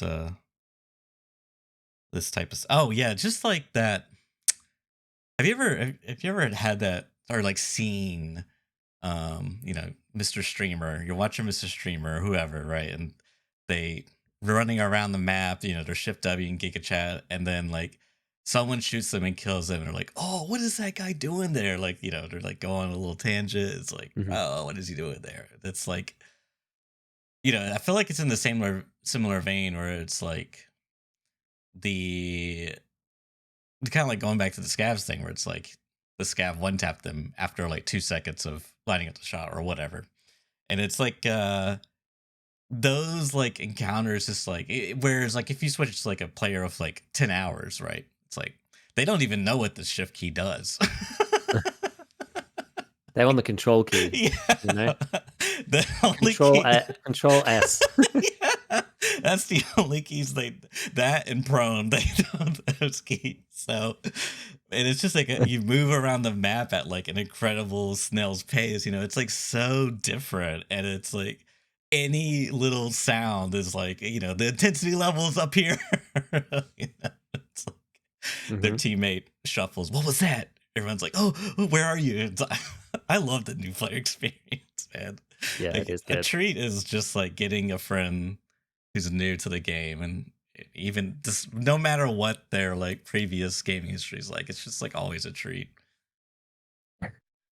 It is funny, yeah. I remember when I stuck my dad on it a bit, and Oh yeah, he was like, and it was like an hour in. He just played Factory like offline, I think. yeah. But he was like, and after like 40 minutes or an hour or whatever, he was just like, he like took the headset off, and I was like, "Oh, he was just like, he was like, I can't, I literally can't play anymore." He was like, "It's so like oppressive and so like all consuming. It's like so claustrophobic." He's like, the sound in this game is so claustrophobic. Like everything sounds like it's right on top of you. He's just like, I'm so like, I can't play anymore. So my brain is like fried. And it's Yes. a bit like, especially if you're like not used to playing video games as well, like Mm. often, it's a bit like trying to drive or something. The first time you try to like Ah, drive a yeah. car, especially in the UK where you learn to drive manual, you're like trying to do all the stuff and like use your feet and both hands to like do different Yeah. things, like Sensory change gear, overload. and it's just like way too much. I remember like driving down the where I used to live as a teenager. I used to like drive down the main high street, like learning to drive with the driving Mm. instructor or whatever. And I was just, it was just like it's like trying to play Guitar Hero on like expert when you're like just picking it up. You just like there's just too much. There's way too Yeah. much coming in. You just can't process everything. You're just like, oh, I just can't deal with all this. This is crazy. There's like people crossing the street, like it's slow as well. So I've got to like keep the spacing. And there's like cars either side with like wing mirrors. I don't know the full width of the car yet. It's like it was so stressful. It was like so stressful. So it's like the same thing. It's like if you're not used to processing those sensory experiences and like know how to like pass them fully, like that's the process of going from a novice to being an expert in anything, really, right? It's like doing it enough times with enough repetitions so that you go, okay, well, I know what that sounds like. And your brain gets these like natural heuristics and patterns around what do I do with this or that information. And like once everything starts to make sense, you're not like processing everything for the first time. And Mhm. when you see, and the brain works like that, right? It's like as soon as you see something that's like completely out of your experience, it takes you a lot longer to like process it and work out what's going on. Case in point, when that dude used the acid green freaking flare gun, right, and brought like Caban over into a building where like my brain says Caban cannot be here. That's like my Yes. baseline is like he Yes. doesn't spawn here. So when it's like Caban and his retinue are in the freaking building, I was like, what's going on? And like I couldn't think it through to its logical conclusion enough, being like, stop shooting, you're gonna fail the quest. It's like I couldn't think that far ahead because I was like just trying to deal with like this unknown situation that I'd not Mhm. seen before. And it's interesting. Yeah, it's very interesting. It's like uh, Tarkov and video games is like no different really than other stuff in that way. Yeah. But it's yeah, again, the new player experience. It's very very tough. It's very oppressive. There's so much to try and like take in, and there's so much to do anyway. It's like even the basic mechanics around having to reload and like most games don't have ammo stacking, like ammo packing in raid, right? Like even just stuff Mm. like that, like oh you've run out of ammo and you've got to like remember sort of try and keep a track of how much you've shot out of each one and like repack, and it's stressful. It's yeah, it's Yeah. crazy. So I do like watching new players. It is funny. Yeah, I think something that it's good to be reminded of is like it's specifically from me, like I've seen people comments on and whatever the topic may be, because I would say on average, like I probably want the game to be more challenging in some aspects. Like I think that just jumping back to the scav talk. Like I would almost like the scavs to be more dynamic, you know, like less static, more unpredictable. And also like this is kind of a maybe it's like on the surface that looks like it making it easier. I guess it's up for you, the listener, to decide. But I would almost want instead of because the way it works now, it's sort of like you have a in general, let's say, as like a catch-all, you have like a 2 second timer before you're dead, right? Against the scavs, you know, it's like the dreaded head eyes. Is there's a shotgun scav 50 meters away, and it's like you know if you take too long, he's gonna get you eventually, and that feels like the game when it comes to scav in a sense. It's like they're a Mm. threat because of the uncertainty of how their aim buddies and but generally speaking when they want a suka at you you got like a window there and that's like a skill Yeah. you got to learn and you know once you have that skill down pat it's really not all that engaging or compelling and I would almost like it to be kind of like turned on its head where it's like wanasuka he shoots you and like one pellet you know we don't really have I don't really have a good way of extrapolating this, but I guess the idea is like now it's like you have a 2 second window and then you lose the game, or you have like a 0.1 second window and every incurring 0.1 second you lose more and more resource. So like, you know, your health or like water. Actually, a good example is like what if scavs prioritize stomach, for example?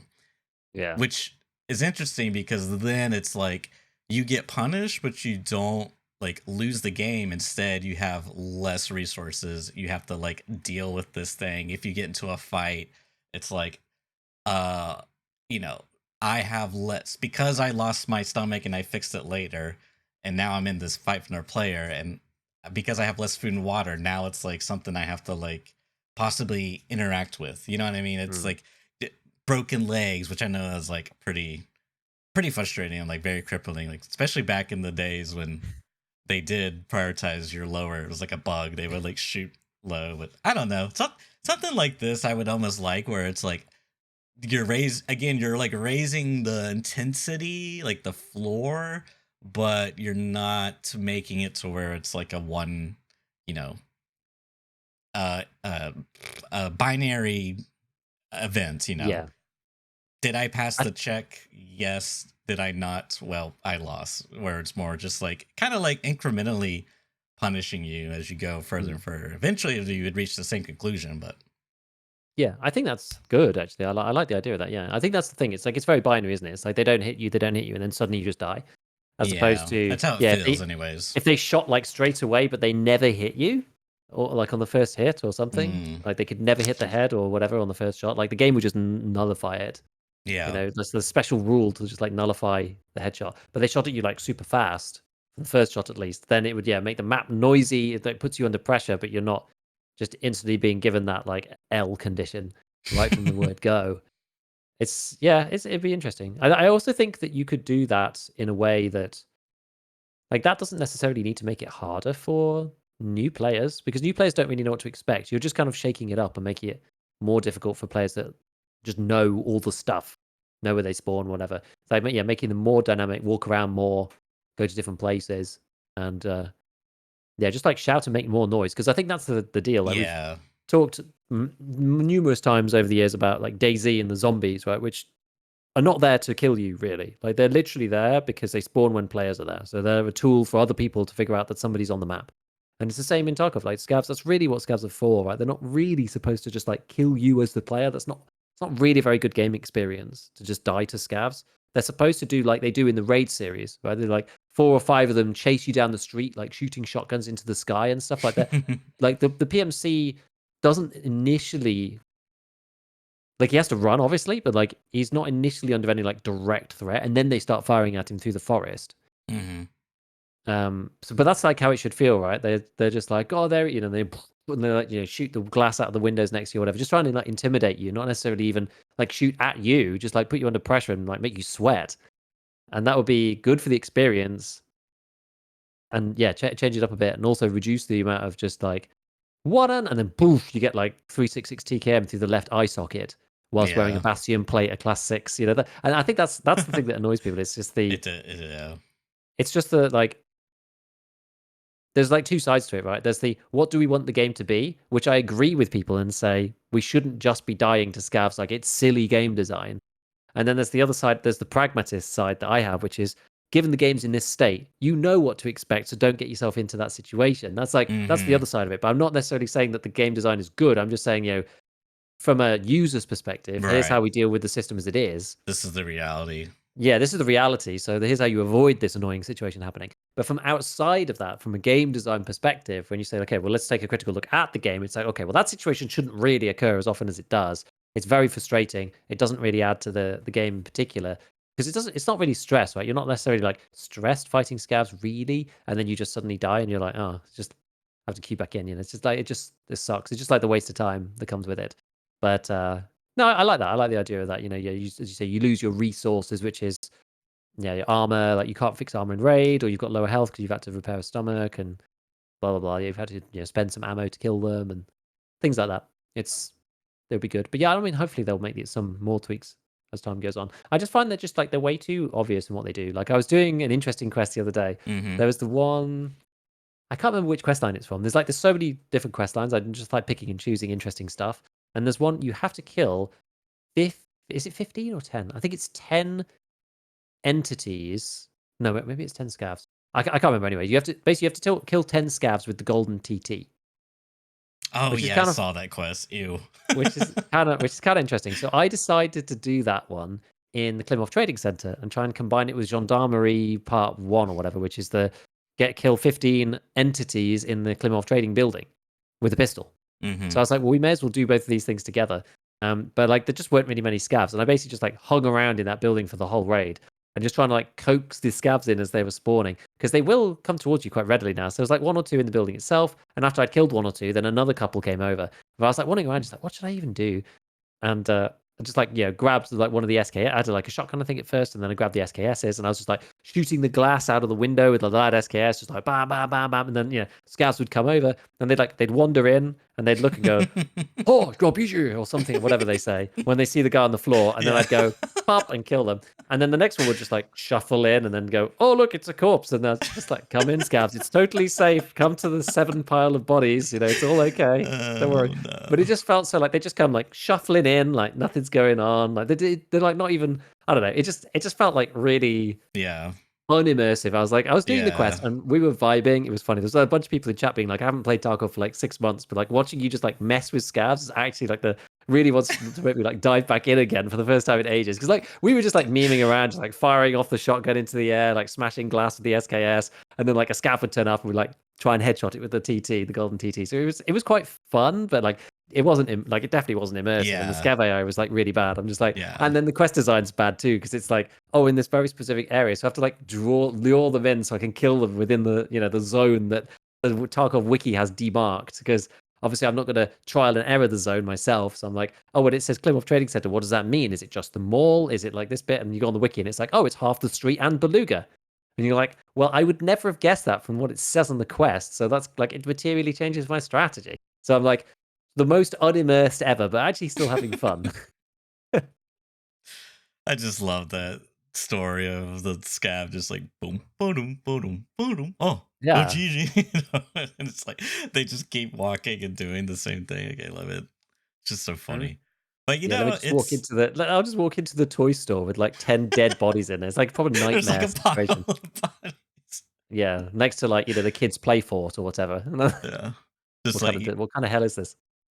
and you could do like a short film. It's like you just hear like a pop in distance, and it's just the POV of the scav walking over, and then you hear another pop in a distance, and it cuts to a scav in a different position. He's like, "Oh, what's that?" And he walks over, and it just keeps doing it over and over. What's that noise? Yeah. Huh, just a box.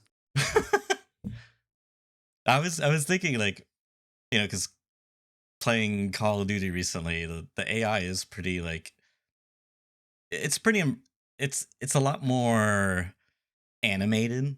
I'll Mm, say and they are like more difficult, but in the terms of like they're much more tankier, like unrealistically so, which like feels like they kind of have to do that to like compensate. You know what I mean? For like how because the way Tarkov does it is like very realistic in the sense that they have in most cases, there is bots with more HP. But that's the point. It's just like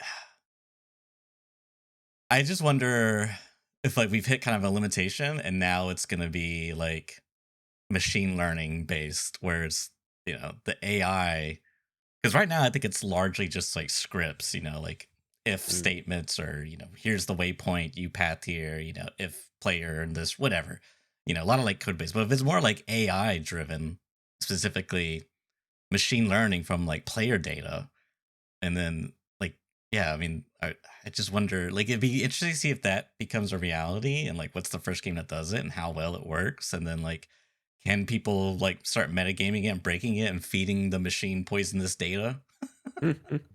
Like just purposely play bad so the AI difficulty lowers.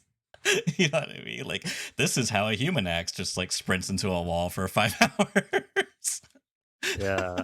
It's interesting though, because these companies do actually have like enough data probably to do some like pretty good training. Oh Like they have yeah. you could collect information that would be useful, like where people go, how they play, how they fight, whatever.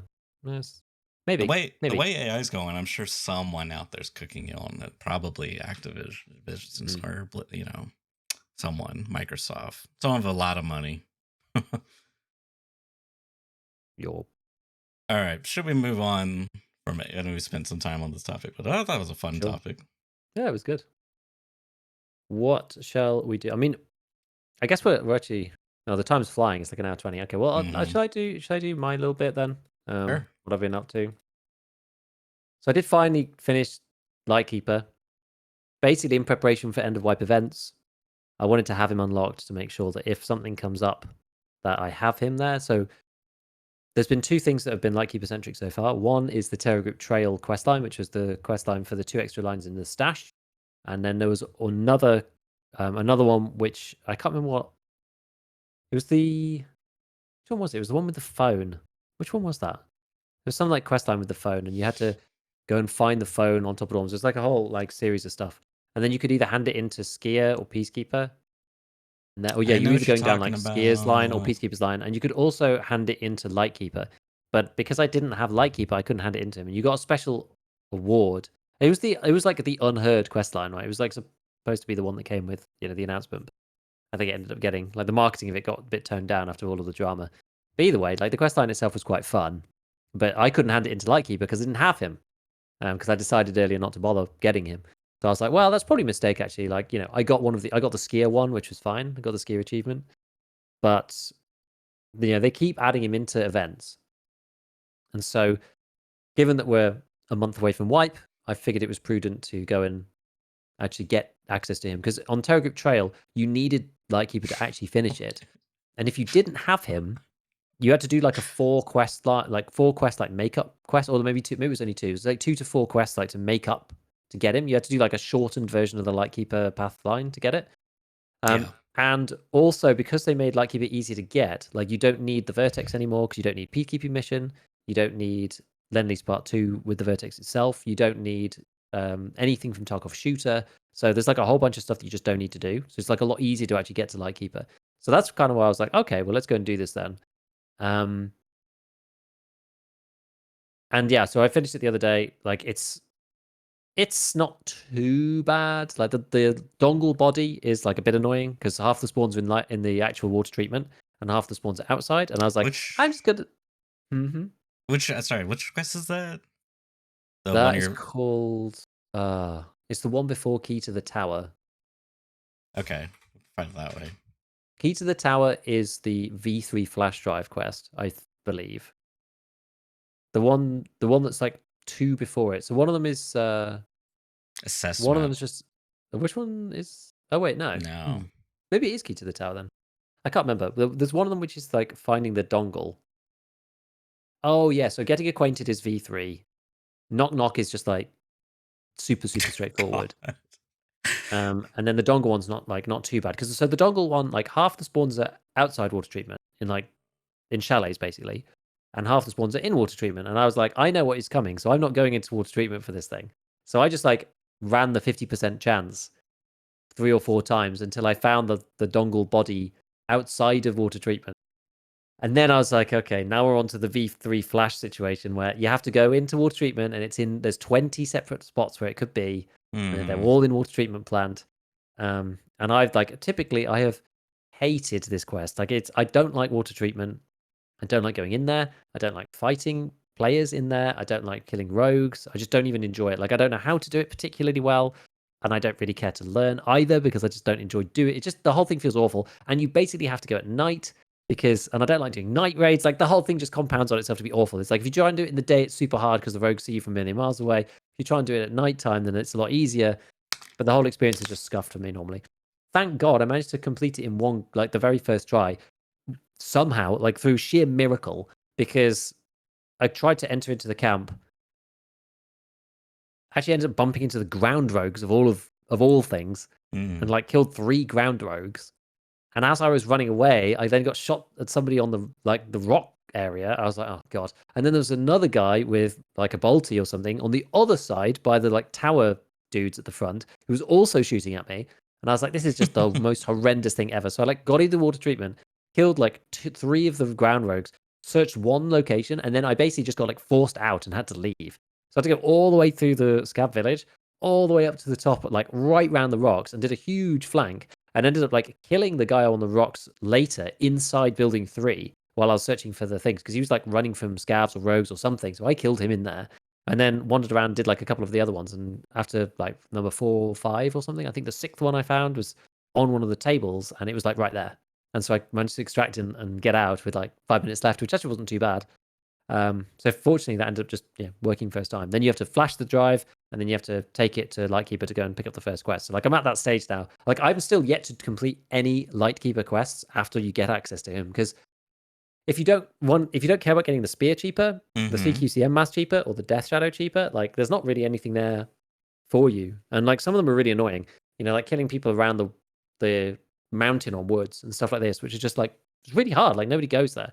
So those ones are just really, really tough. So I unlocked him, and then just decided that that's basically it for now. It's you get to the point where you need to be, and then you can just carry on. So what I was doing last stream, and I've been working on this a little bit, was looking at leg meta, which I haven't looked at for a Oh. while, and I've hardly seen anybody doing leg meta. But I think that there's a strong case for it now, and I'm just Really? finishing putting together a video for it because So let's walk through the full history of leg meta and how it used to go. So leg meta originally, there wasn't really much point. People only had 80 HP on the thorax. Then they moved it up to 85. And that was kind of the original leg meta kind of regime, right? Up until the patch 4. Actually, no, it's earlier than that. I can't remember exactly when this was, but there's basically 2 regimes prior to patch 14 where the armor change came. The first one was the old system where after flea market restrictions and all of that stuff, players pretty much only wore class 5. Class 6 was nigh on impossible to get. There was you could get the slick, but at that time I think they were 1,000,000 rubles on the flea market. You couldn't get the Zhuk, you couldn't get the Zabralo. They took all the barters away. There just weren't any class 6s, and this is before the armor plate system. So you had to have those specific armors, otherwise you couldn't get access. So a couple of people would run slicks, but everybody else just used to run class 5. At that point in time, the legs distributed 100% of the damage back to the enemy once you black the leg out. So leg meta was quite good at that point because you only had to get rid of 440 health. So then they changed the flesh damage thing because people were complaining about too much flesh damage or whatever, and this is when they changed some blunt damage stuff too, and they implemented the 70% pass through from the legs. So they'd give you a 30% damage reduction. At that stage, leg meta felt quite bad because let's put it this way, right? So back then, so as I said, most people were wearing class 5. People typically were using BP, 762 BP. That was the meta, the prevailing meta. And through class Mhm. 5 armor, 55% of the time, you would 2-shot somebody wearing class 5 armor. And if you were unlucky, they would kill them on the 3rd hit. So people would just shoot thorax. Sometimes you'd hit the head as well and kill them in 1. And with the leg meta stuff, the things that used to be, I don't know, I think the Vector was a 4-shot. Even the best one, the Rip Vector was a 4-shot. That went to 5, which wasn't too bad. But a lot of the others jumped a bunch. I think the P90 went from 5 shots to 7 shots. The PPSH went from 7 shots to 10 shots to kill. Mm. And it's that's really rough. If it takes, Yeah. 7 hits and the guy just has to shoot me twice, like, it's so. And he's got his muscle memory, right? I have to shoot the legs, and like, what if we're in a corridor battle? Like, it's just the whole thing was just like really scuffed. So leg meta just kind of died that day. Then the new armor system came in. Again, it was so easy then to kill people through the armor. The leg meta actually was just like still pointless, right? Why shoot somebody 7 times in the legs when you can Yeah. hit them in the side of the thorax twice with M855? Because the plate doesn't cover everything, you're just going to kill them. So leg meta again has just been like dead for most of 2024. Then the armor change came in. So now shooting through the thorax is actually really tough. Class Hmm. 6 is fairly readily available at the moment, and this might change next patch, but like right now, Class 6 is pretty readily available. Most people who are like thinking about their loadouts and like active players have a Cult Termite plate in a Class 3 rig Yeah. or Class 3 armor of some kind. That means that BP, M62, and SIG Hybrid, which are the three, I mean, I would say M62 and SIG Hybrid, but BP I see sometimes. Those three are like three of the best bullets that you can get access to. Even BP you have to craft. And those are all a 5 hit through that armor. 5. 5. And so going from 2 shots with BP through class 5 to like a 5 hit with like the most used rounds in the game, even though nothing's happened to leg matter, that makes a 7 shot with the P90 look a lot better than it did when it was 2 shots to kill you.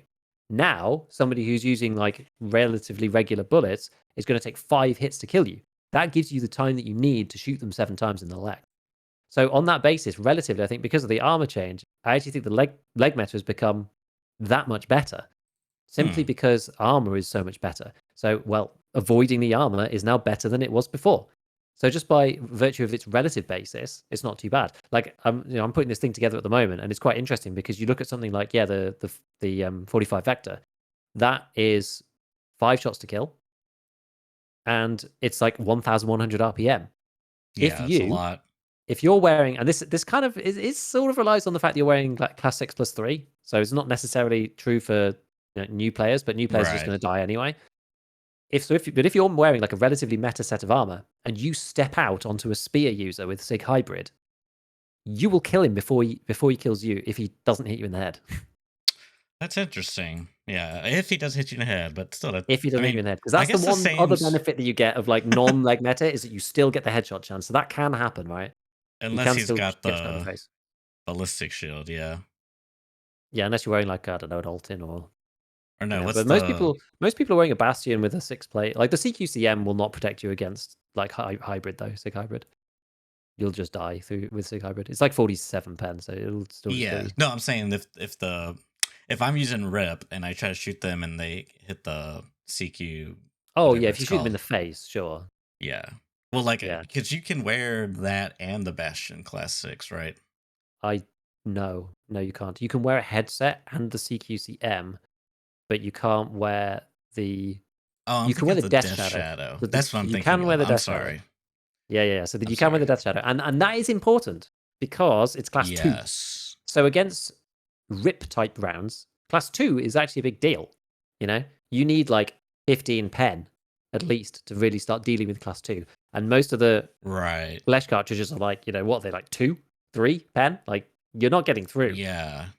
You're not So even you really don't doing want to be shooting people in the face. You really don't. you're not even doing any blunt damage, really, are you? I'm pretty sure because the You'll gap. do some. You'll do some. I actually tested it earlier. I need to check, but you do about 15.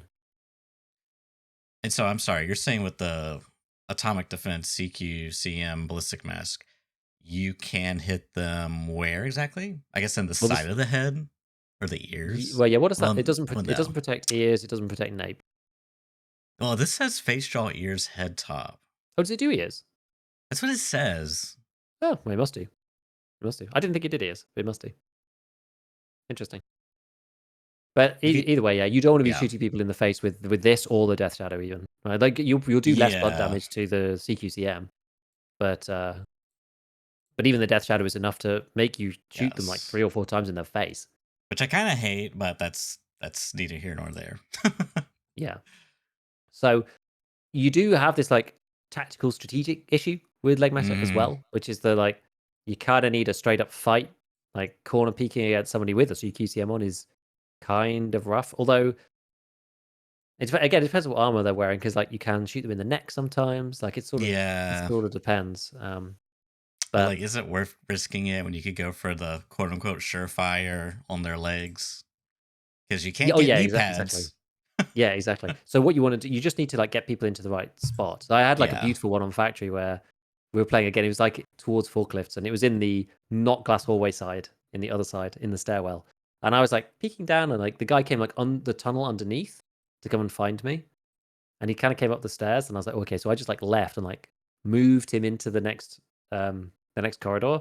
And as he walked out, I just like pre-fired him at his legs and just took his legs out completely. But like I didn't want to have a corridor fight with him, you know, because I Mm. was like, I don't really want to be shooting you in the face. But yeah, like it's good. So I played it all day yesterday, and like yes, yes, I was playing against low level people. I think the highest level I fought yesterday was like yesterday afternoon was like 40 maybe, like 30 something. There's like a lot of like level 20s, like 15s, 12s, 17s playing factory right now. So it did feel kind of abusive because I was like running around with the class 6 plate with the class 3 thing underneath. So unless I get shot in the face, then and I had CQC I had a death shadow on myself. I don't really like the CQCM, but the death shadow Mm. is like kind of fun. And I used all sorts of things. I used the P90 with leg meta ammo. I used the Glock 18C. I Did you? used the Vector 9mm, the Vector like the ACP Vector. Sorry, the Yeah. 45 Vector. I used shotgun with Magnum buckshot, and even used the SR2M, which I was like looking through the list, and I actually think is like not that bad as far Mm. as like weapons go. And I didn't die, which was kind of interesting. So I played like 2 hours of factory, maybe an hour and a half of factory, and just like did not die. And yeah, again, I was against like low level people mostly, so it doesn't necessarily tell you that much, but it certainly worked. Let me tell you that it certainly worked. Like people were falling over like real Yeah. fast, and then you get to take all their armor out, which is like part of the benefit. It's an interesting, like, I don't know, play style. Because as you said, you get like, you you have to like play around the fact that you have like your primary goal is to kneecap, like decapitate their legs, right? Yeah. And so you have to play around that, which is like kind of an interesting challenge. And but it's like very, I don't know, different than what Hmm. you may be used to.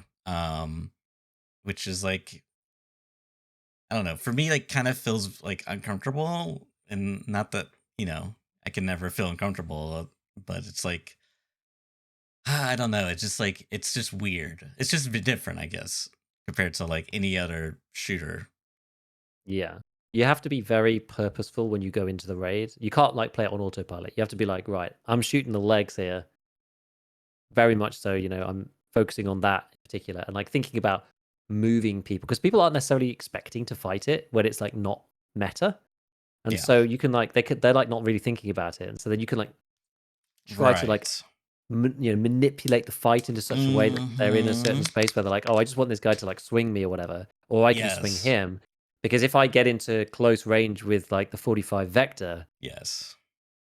and I'm not too bad on my aim, like I almost certainly like unless I get headshot instantly, like I'm almost certain to win. If like Mm. somebody's using an AK, for example, by the time they're dead, they've only been able to fire twice or three times or something. Hmm. Like it's just the fire rate is just so different. Like even Yeah. 1100 RPM is so crazy. It's so crazy. And with the new, do you know what's also different about it? I forgot to mention. Because of the recall update, nobody has used most of these weapons for a while in It's this particular true. fashion. And even the Glock 18C is kind of controllable if you're ADS'd. Hmm. It's like it's really funny. It's like a proper minigun. I But maybe you want to just try like it. you got this thing out with the 50 round mag, and I was using the Batman sight, the EOTech HCO, The which I think Batman's. I actually did a little test on it before, and I think the weird sensitivity on it has been fixed. Oh, But because it's like nice. nice and wide, they like never leave your sight picture. So you just Yeah. go with the 18C and they just die. It's like a proper, yeah, it's like a full bullet hose, full on bullet hose. It's so good. You get the little stock. You don't even need a laser really. You just like ADS because like point fire just kind of sucks. And I tried point firing in the hideout and I was like, nah, this ain't it. This is not gonna work because it's too bouncy. Like even you could see the laser just going, just like bouncing all over the place. But if you've got it ADS, like it actually works like relatively well. Like it's not honestly not bad. Um, I do think the 45 vector is probably still the best, just because Mm-hmm. it's like one of the few guns that you can pretty much fire 30 rounds simultaneously. It's just like it's one mag per person, and the 30 rounds just you press the trigger button and they just all come out in one go. You know, Yeah. which is good. But like yeah, even with the 18C, because you have 50 rounds, even though it's faster fire rate, you have like more leeway.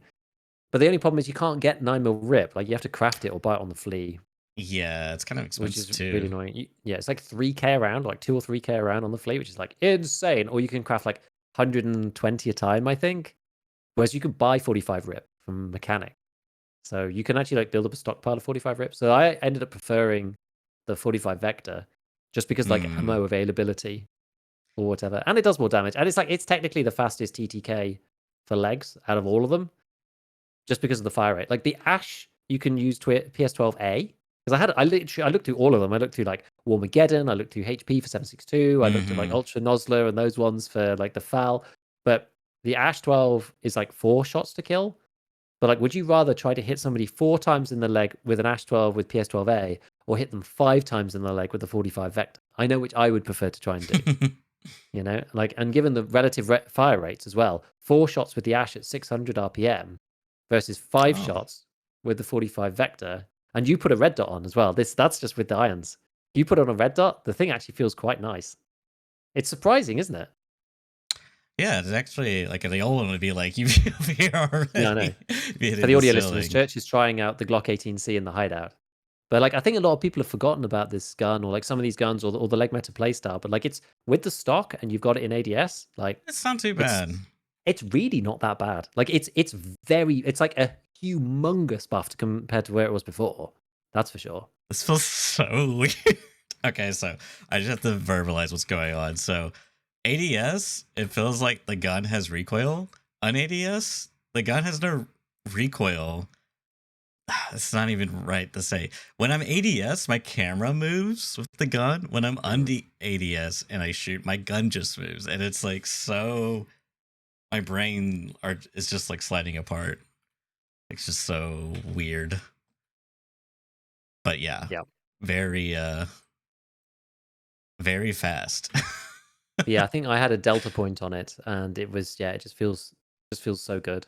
Just feels so good. So I killed a bunch. There was like 3 Timmies up in office that No. got they got murderized with the Glock 18C, which was good. I was quite pleased that there was like a bunch of people in there. They nearly killed me actually. They got pretty close, but there was like one guy. Like it was the classic thing. Like I opened the door closest to the vending machine stairs in the Hmm. office, and there's like one guy on the shelving unit, and I was like, Oh you no. did the little peek, and I was like, oh, there he is, just like pop in, brrr, kill him, and then I walk in, and there's like 2 guys in the middle section. I was like, oh no, it's like one guy by the filing cabinets and one guy in the middle who like I didn't see at first because I was only expecting somebody by the filing cabinets.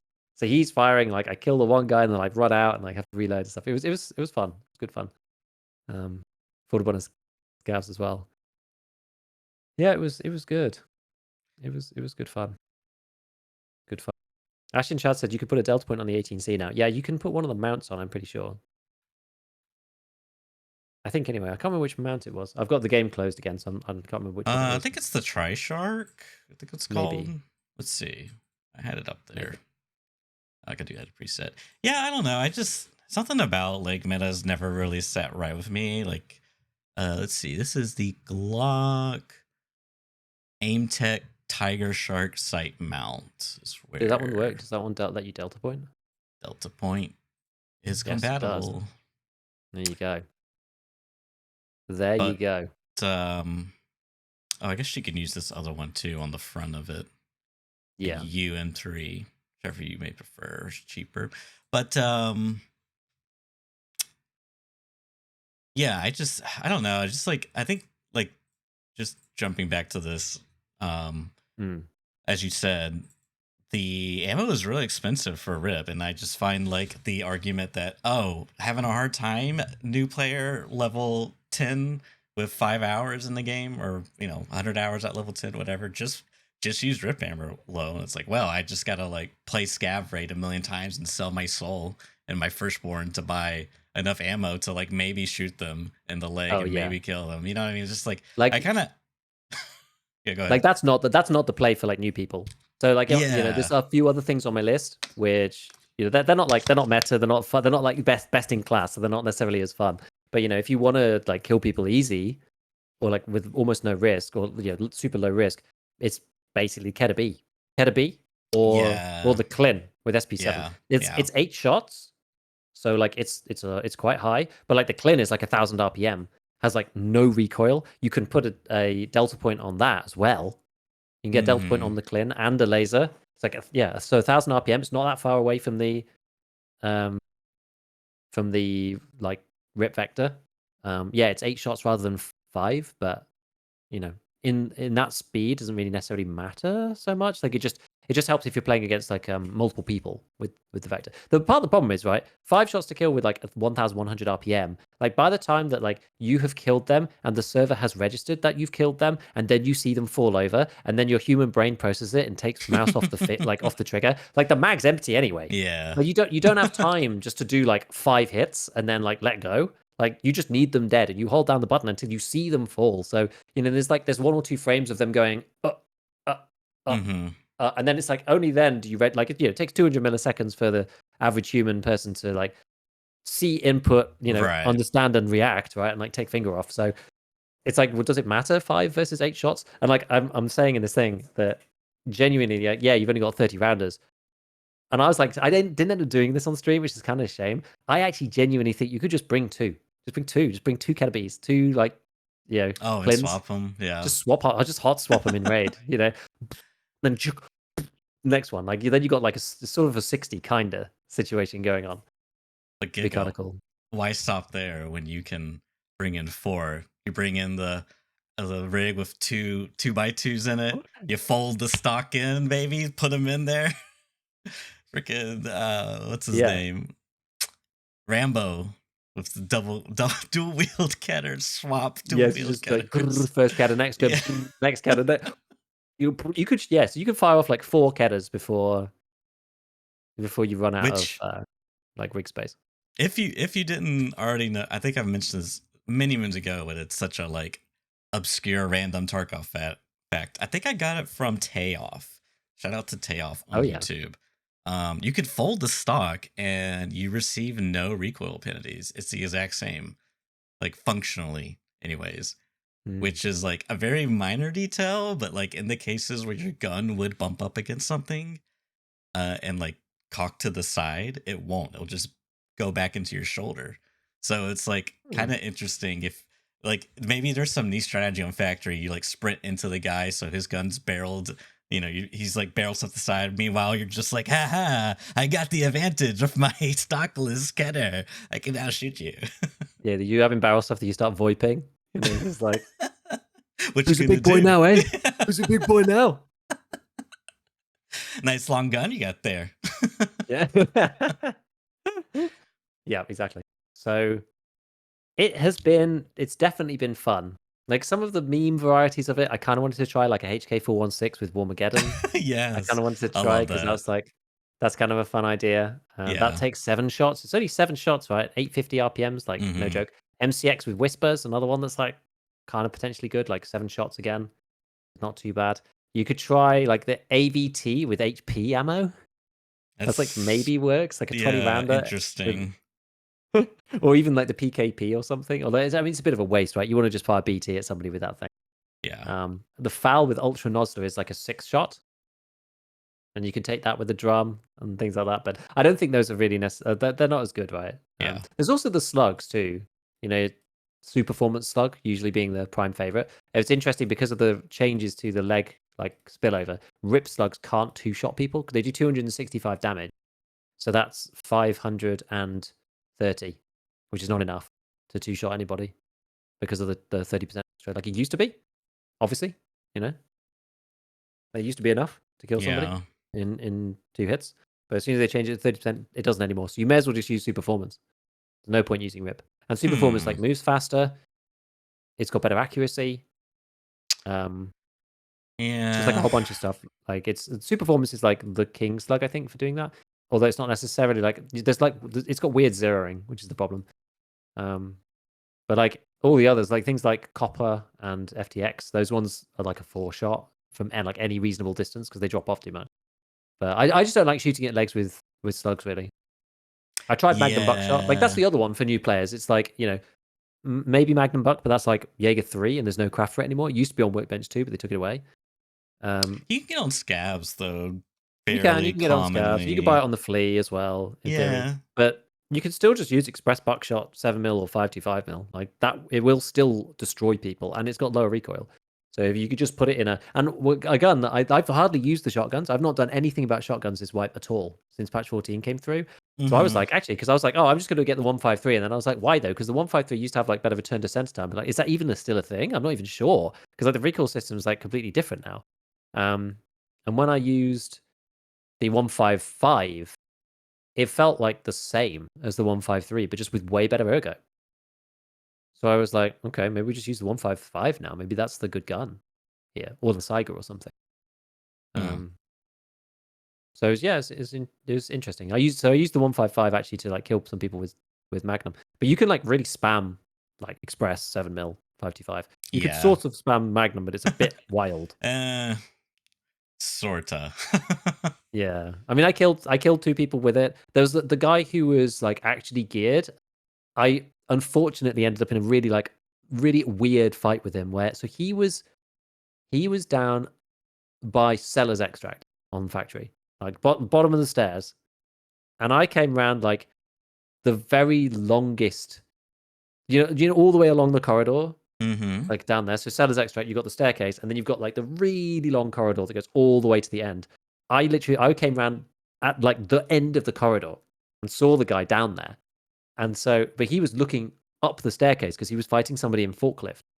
And so I like lined up and then was just like, bam, bam, bam, bam, bam, bam. And then he turns around and starts firing at me. And I was like, oh crap. And I had to like go behind the corner. And like, I didn't kill him. This is with Magnum as well. So I was like, the damage drop off versus like just the pellets, like the spread, like the chance of actually getting a hit on the legs or whatever. It's just like, just doesn't really work from that distance. And then I think like he killed somebody and then I think he just extracted. Like I must have hurt him. He must have been like in quite a bad way because I did hit him with, 5 or 6 shells of Magnum down the whole corridor. So he must have been like in a bit of trouble because he extracted immediately. And when I left the raid, I'd been hit by PS12B. So he was like an Ash 12 dude with like, and he had like gear.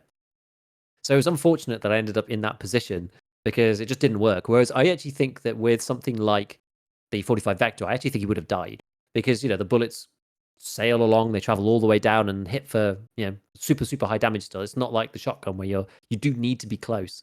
The only one that I got kills on properly there was like one side of med tent to the other. That's about like Magnum Buckshot's sort of range, to get like an effective kill. So I still preferred like the individual fast firing cartridges personally. I think Mm. they're more flexible. They do actually allow you to do things in like more situations. But again, for the new people, it's like it's basically the Kedda or shotguns, depending on which you prefer. Yeah. But it's still possible. Yeah. And then you get the armor intact. Like I don't think it's necessarily too bad. That is one like cool upside, but it's very like, if that's your motivation, I don't know if it's necessarily worth, but it's like something, I guess. Well, it's Um, better than what else are you going to do? Because I've had lots of people come into my chat being like, I'm level 20. What ammo? Like, what should I even get? Like, some guy came in the other day was like level 18. And I was like, man, you can't even craft SOST for 556. I was like, your best mm, option is either to get to Workbench 2 and craft SOST and you run like a G36C or something, or maybe an AUG if you don't mind the sight, like depending on what you prefer. Or like go to reserve and try to find like EP, BT, BP, BS, a Golnik, whatever, and put it in a 74U. Like maybe run like yeah, buy an I just SVD and like run that. Like it's really hard. It's like, what are you going to do that's equivalent? Like the SP7 you can get off Prapor 2. You can kill people in 8 shots for the legs, no matter what they're wearing. It's like kind of an equalizer when people are wearing such high levels of gear, and you can still shoot them in the face. Where if they're not wearing a face shield or whatever, you can hit them in the head.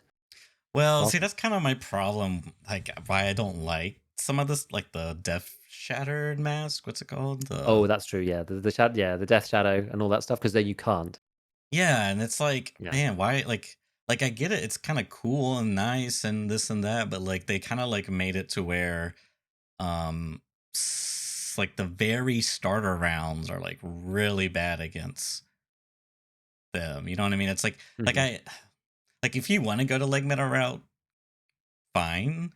But like I would also wouldn't want to be like make the game to where it's like if you're under level, the only way you can ever compete ever is if you shoot him in the leg. Like you can't even go for a headshot, which feels like we're creeping that like that was kind of like my first thing I didn't like was the glasses that were like class 1, like ricochet chance. I'm like, Yeah.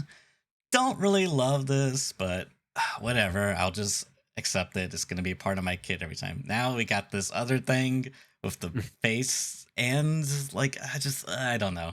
I don't know if I like I hope this is like the limit, but Yeah, it is a bit weird, when you've got ears, class 4 helmet, class 6 plate on the front, class 2 face visor over the top. yeah. And I can't can you wear Like the look condors at as well? I think you can. look at my character right now. I have an airframe with a fast ballistic shield face, right? That covers face, ears, jaws. Okay, the airframe itself covers what, like head or nape, Yeah, and top and nape. then I got the chops for an extra ear and jaws, and then I also got the death shadow for that covers like I don't know if any of this works as anything, but I don't really care because I'm doing it. Oh, and I got the condors. It's Yeah. like this is so ridiculous. Like if these all actually like worked, I don't know, but The layers definitely work. and then do I get the roll on each one for like For ricochet, I don't know. You that's de the you get you thing. get This you is get the ridiculous. you get the cascading waterfall of layering, but the ricochets I haven't tested because, like, I can't really test it anymore because APM not APM, Mm-hmm. APSX kills you now. Yeah, you told me about this. So Yeah. so I can't really check. Yeah. Um, I guess in theory you could use, like, rip or something, but then, like, trying to distinguish blunt damage from ricochet is also kinda hard.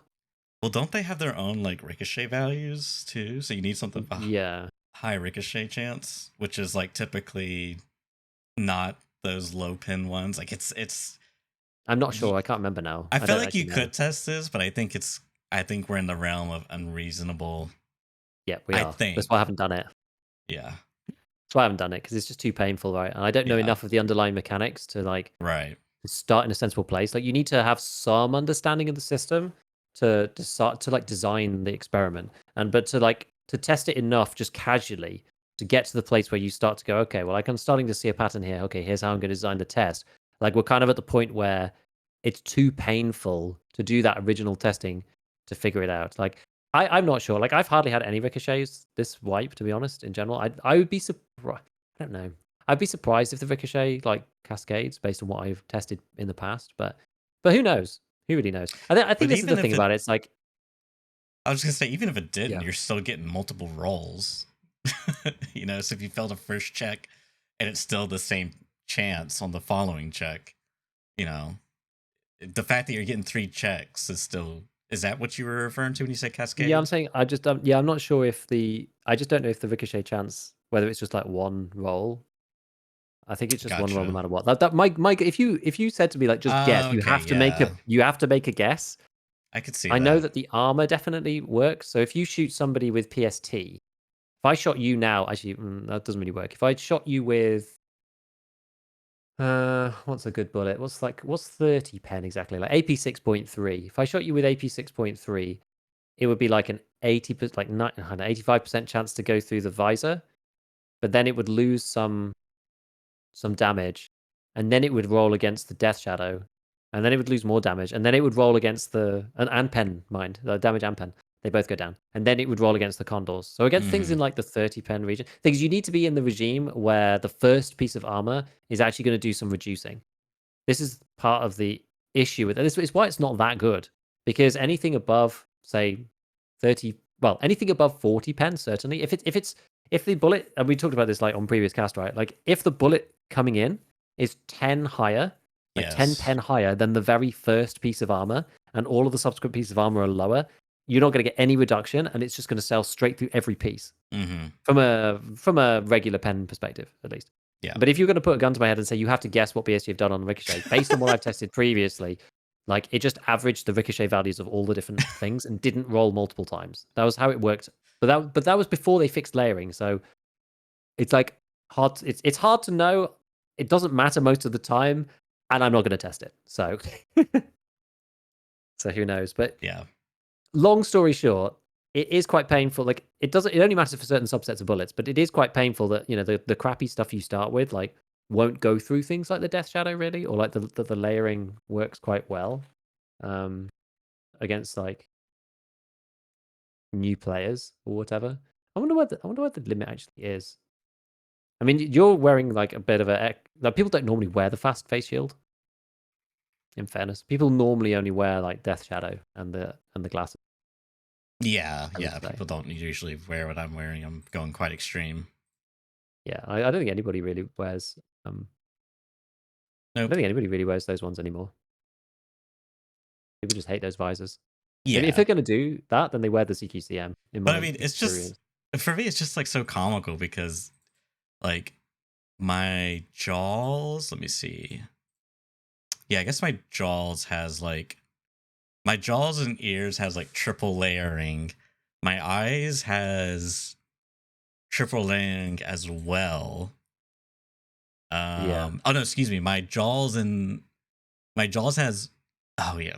Anyways, there's. I had to like pull up each individual thing, see if they cover, and then like add them up. But Mhm. it's just kind of ridiculous.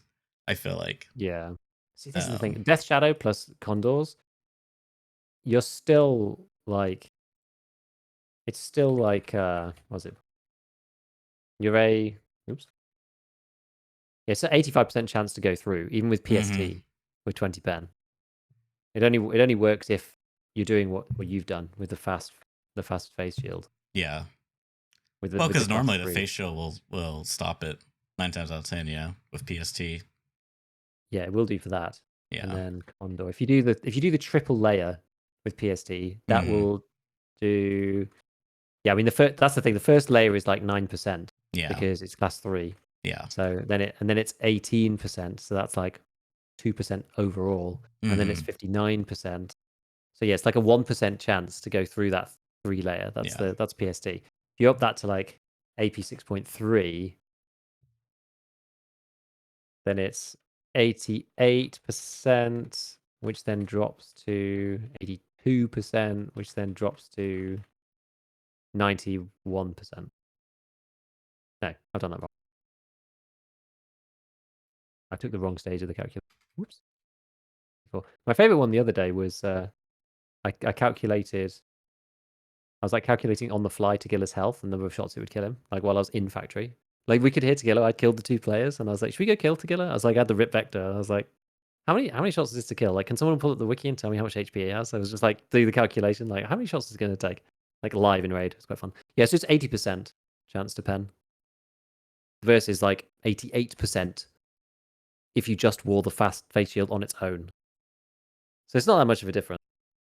It's not Yeah. that much of a difference. It's Like mostly it's for me just like the ricochet chance. Like it's a yeah.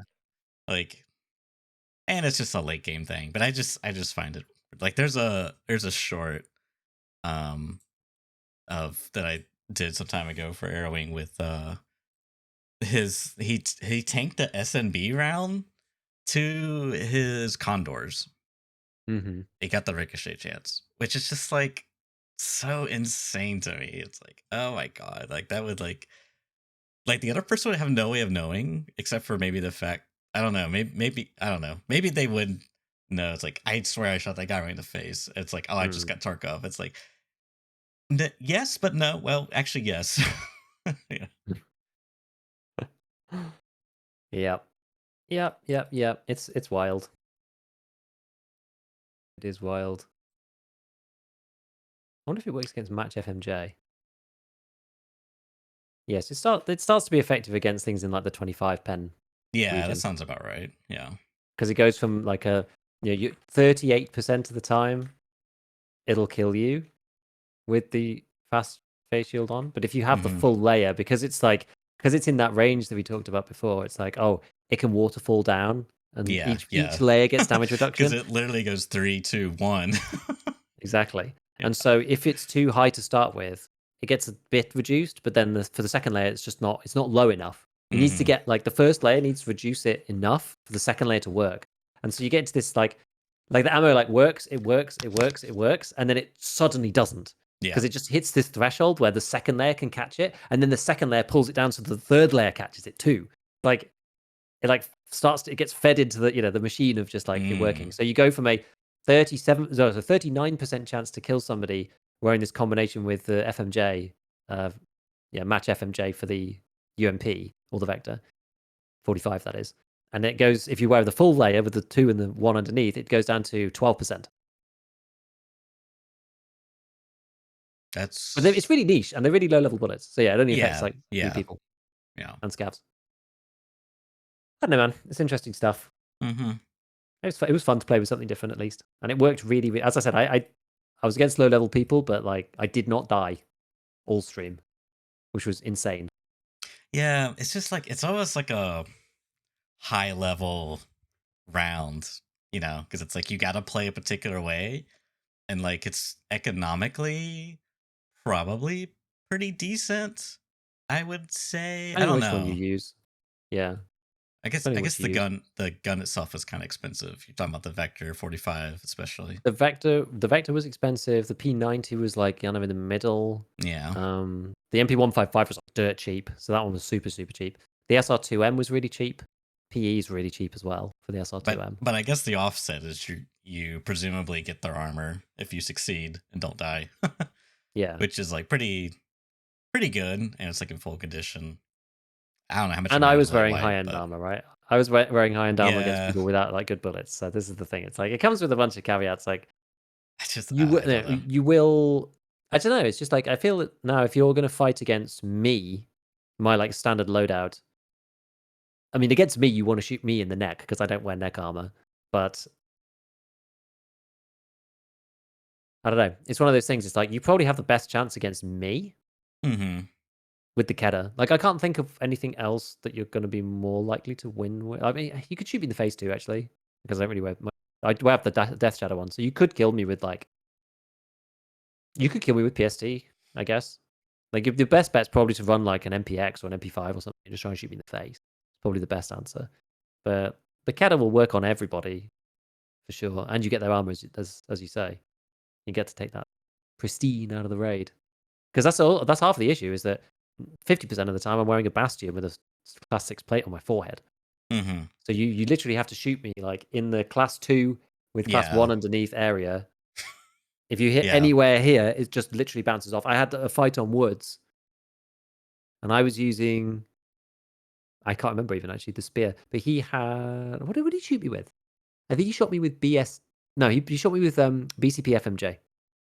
Mm. And he shot me twice in the head out of, I want to say like an SR or something. I can't remember exactly what it was, but he was like, I don't have access to. He came into chat and was just like, oh my God, like, how do you not dead?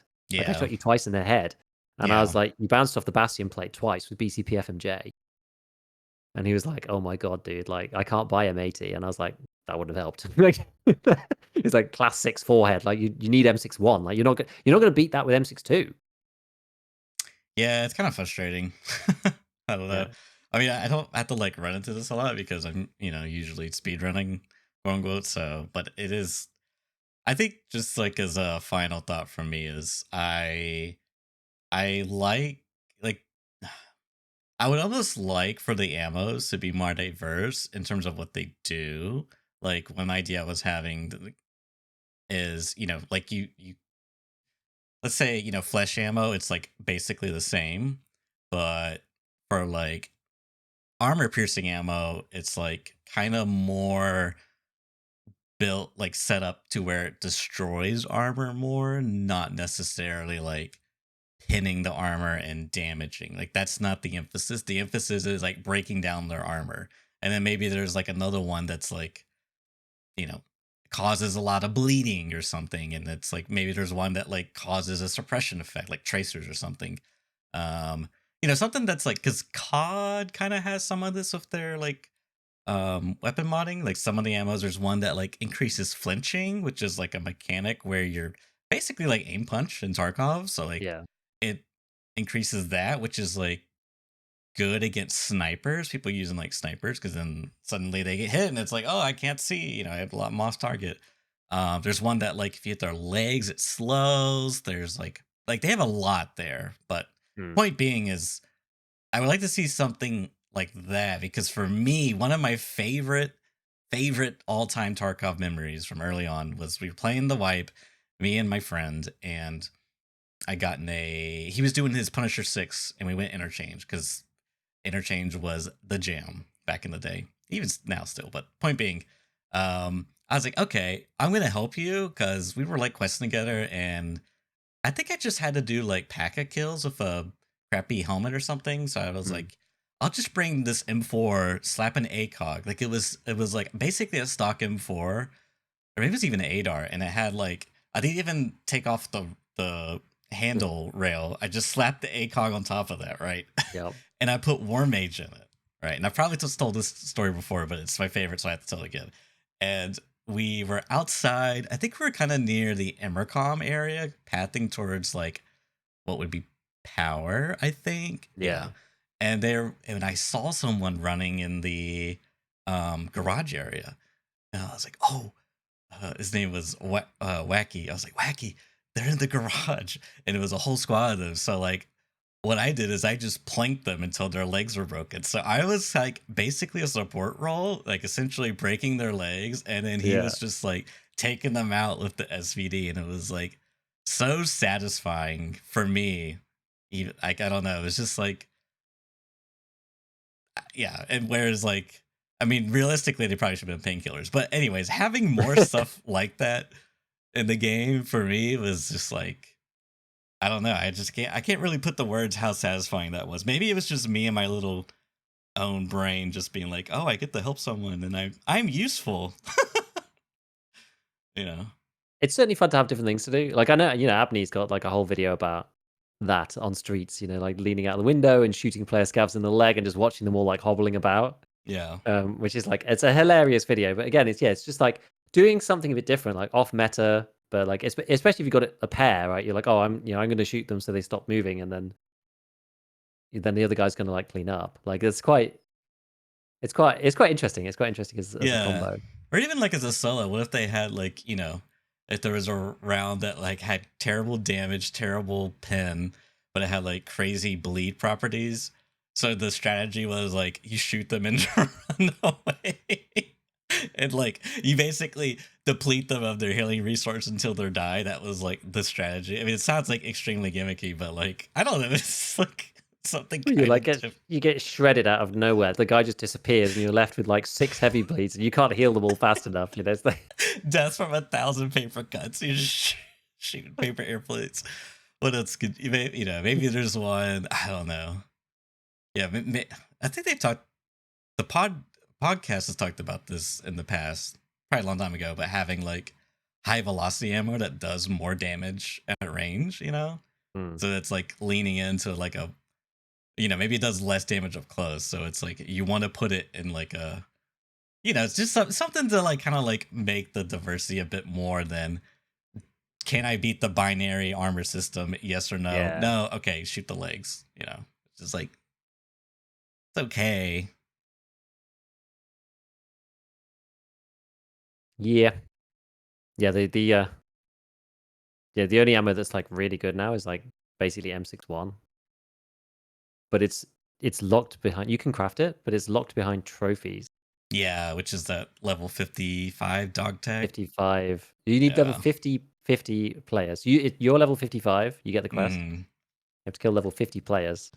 20 USECs, 20 bears, and the dog tags have to be fine in raid, yeah. which is that's a real bummer. The fine in raid dog tags is like really Yeah. annoying. If it was just dog tags, then that would be one thing. But you'd be able to farm your teammates for that. So it's probably why it's not like that. But it means that whenever you Yeah. find one, like a bear, basically the bear dog tag, because they're just like gold dust. yeah. It's like 3 to 1. Yeah, it's like you kill 2 USECs for every bear that you kill.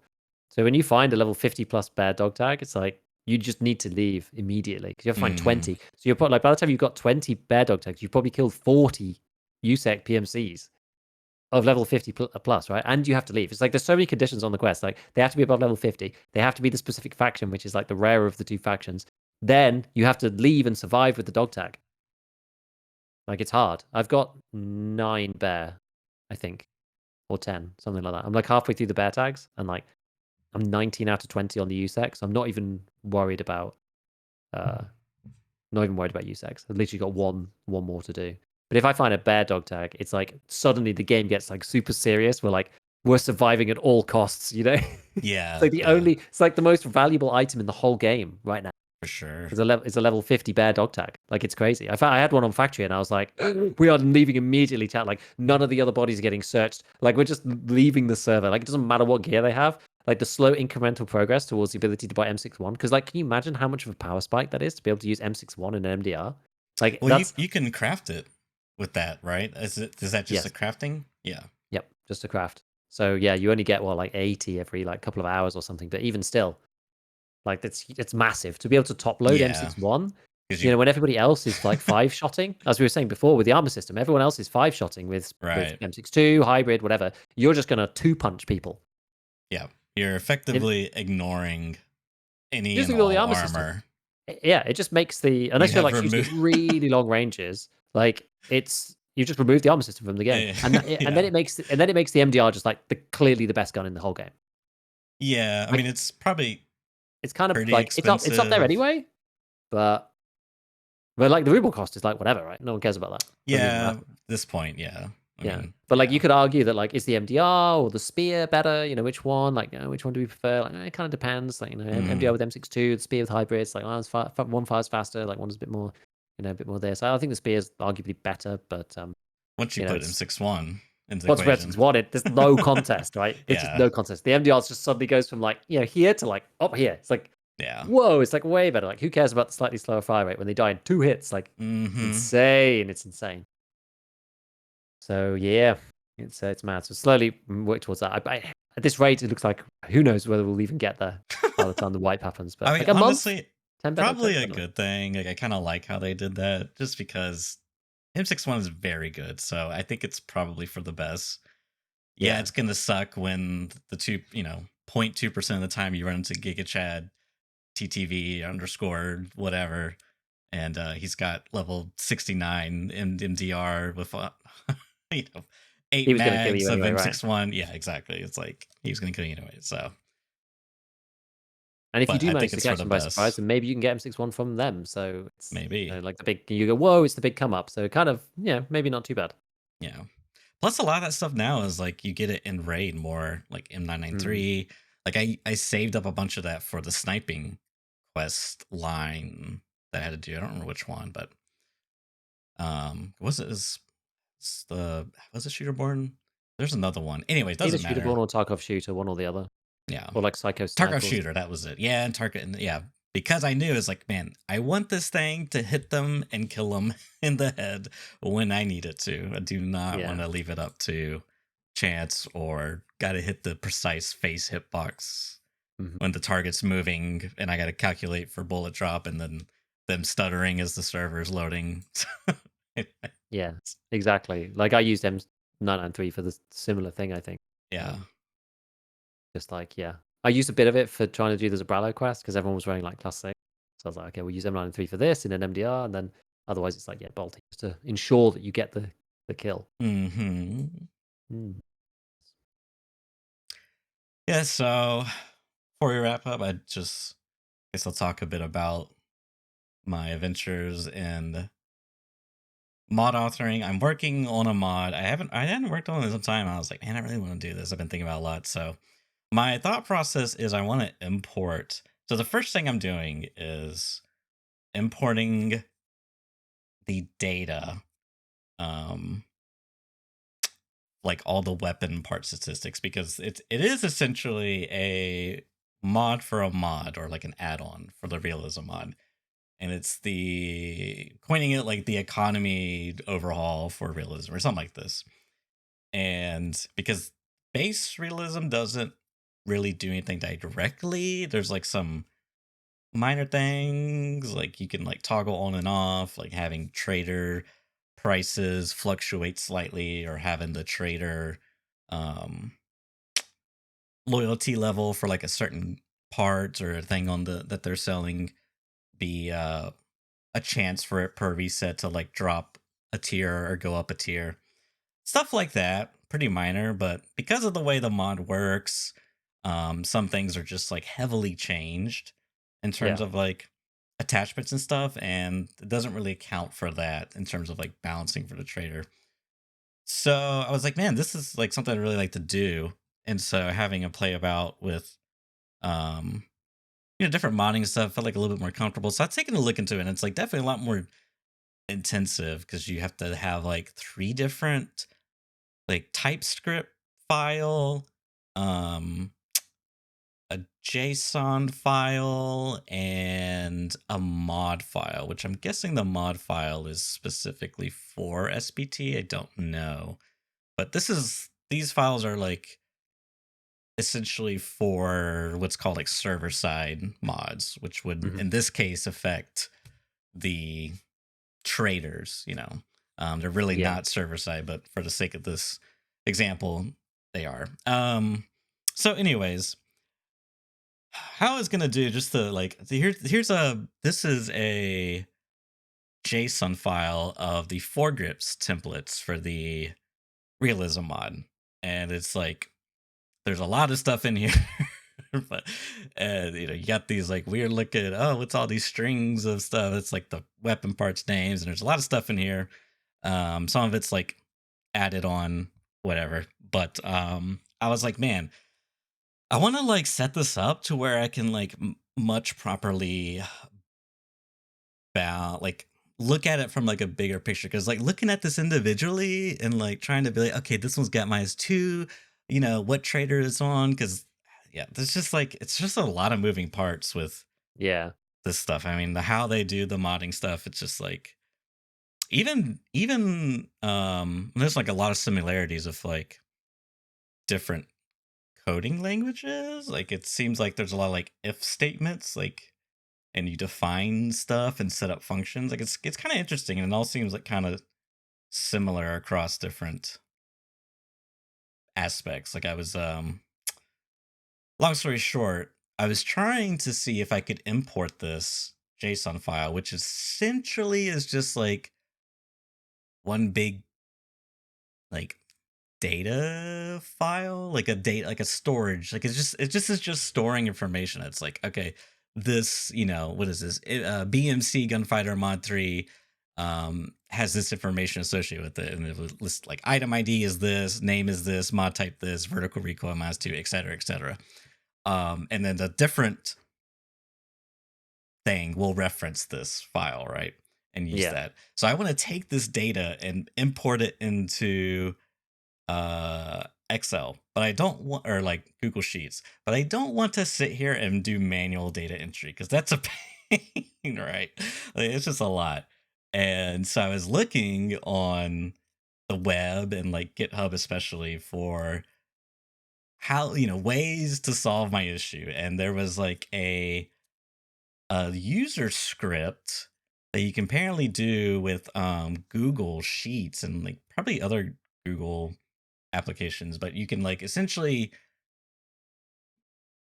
insert your own code and like create a function for Mhm. Sheets. And oh god, the way I had to set this up, like I had to do so much. I spent probably like 8 hours on this gig. And like Did you get this to work? Like, to no. bring the data in? Oh, Well, no! I did, but not how I want to. Like there's a couple different Okay. issues. Like I couldn't get the like the zeros would show up, I assume would read as null, and therefore Mhm. put nothing in the cell, which was really frustrating because I want to see zero. Like it's just like an OCD thing, I guess. So I was trying to Yeah. solve that issue. And then the other issue was like how it formatted. It basically only used 2 rows. So it was like a, a million bajillion columns. Like it Yeah. imported this whole JSON file, but it was only using 2 rows. So it was like not like, yeah, I Yeah. and so I'm basically looking at like trying to understand JavaScript because that's the code that was used to get the JSON to Google Sheets working, right?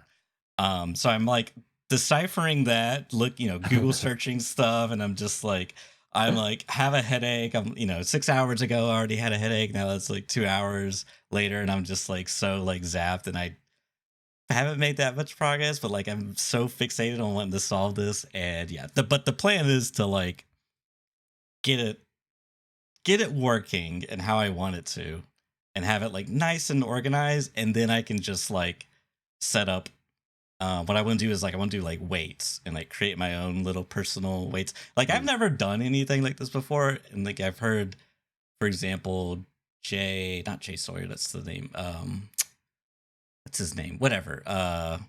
Bethesda, or sorry, Obsidian game director Joshua Sawyer worked on Fallout New Vegas. I think he was like the project lead for that.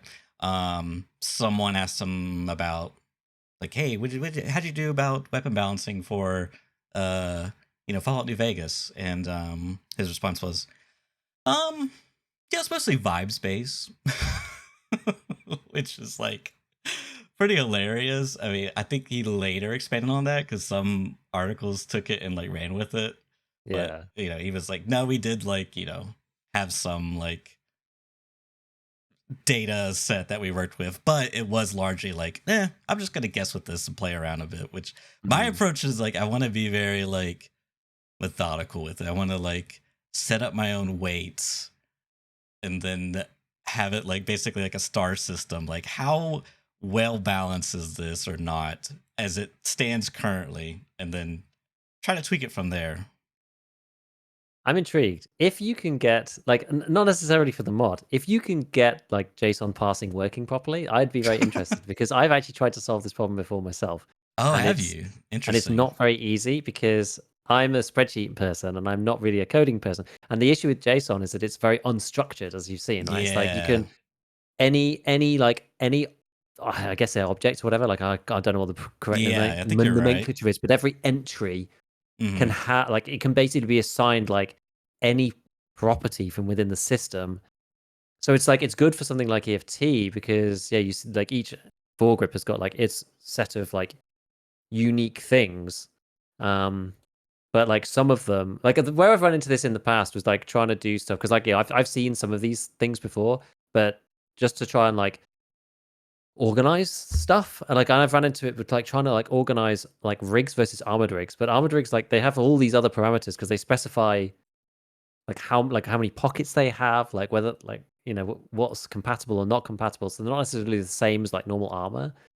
So I've like a long time ago I've ended up like running into this problem, and that's partly the issue because it's only like spreadsheetable kind of by coincidence, if you know what I mean, because it's only like that because you've got a specific subset of things that you want to look at from within the file, and of those things they all share this parameter. So really what you want to do is you want to have every item lined down in the first column, and then Yes.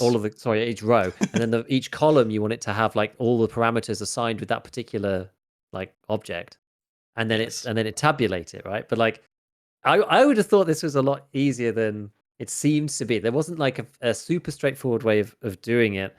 When I looked, like it wasn't like it's one of those things that yeah, I could probably spend like a bunch of hours on it Mhm. as well, and like maybe get something, maybe, but it probably wouldn't work very well. Like I don't know, because I was thinking about importing it as like raw text into Sheets and using Sheets to parse it, which I was like, I've done that kind of thing in the past, and it's not very nice usually.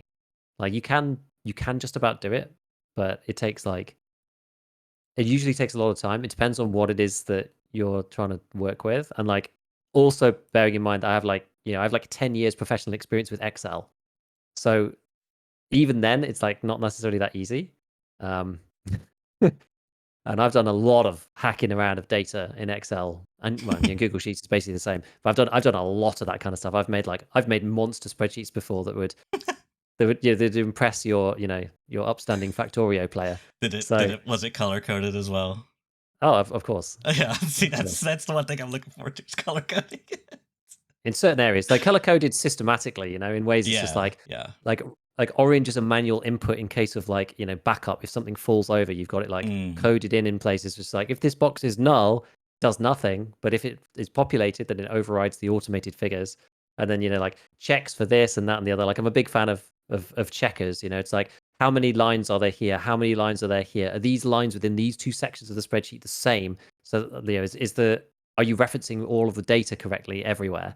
All of this kind of stuff. It's like all of those things that you learn the hard lessons of Excel over years of like not dragging down table data sources far enough and like all the classic stuff. And it's like, oh no, I forgot to add in, the last 5 lines that I updated ad hoc afterwards. And like Excel's like, it's and Google Sheets as well. It's like they're great because they're like I don't know what's the word. They're like a prototyping system. It's really like a prototyping system for programming. Right? You can like map out like logical flows in there like you would with code, but like unless you're using VBA, which you end up running into the same problems as you normally do with coding, which is not necessarily that straightforward what's going on. Like in Excel, it's very visual. It's all on screen, and you can calculate everything explicitly in columns and stuff. So it's like very obvious to see what's happening with your calculation or whatever process it is that you're trying to do. Like even if you're trying to parse something, you can parse it in little bits, right? You have a date, but it's in American format. So I'm like, okay, I'm going to take the left 2 digits, and that's in one column, the center 2 digits, and that's in the next column, and then the last 4 digits, that's in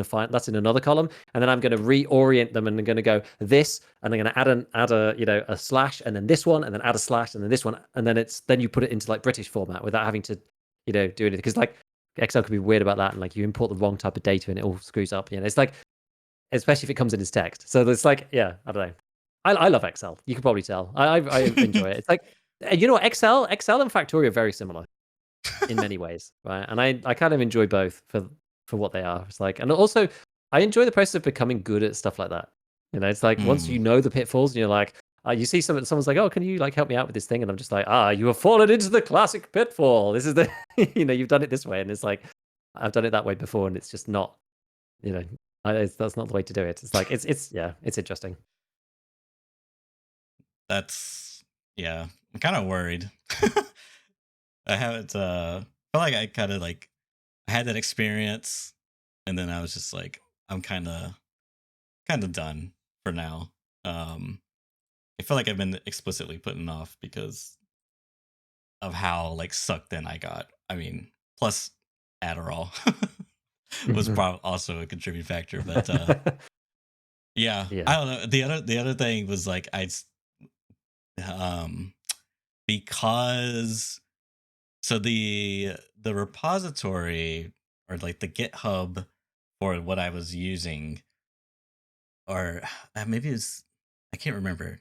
Anyways, the one thing I had to do is I had to set up a GitHub account, which I was gonna have to do anyways, likely. And so I had to learn about that and Git. I didn't realize Git was a thing in of itself. I thought GitHub I was not a aware thing. of that. Yeah, see, are they different? Is Git and GitHub 2 different things? Yes, basically, yeah.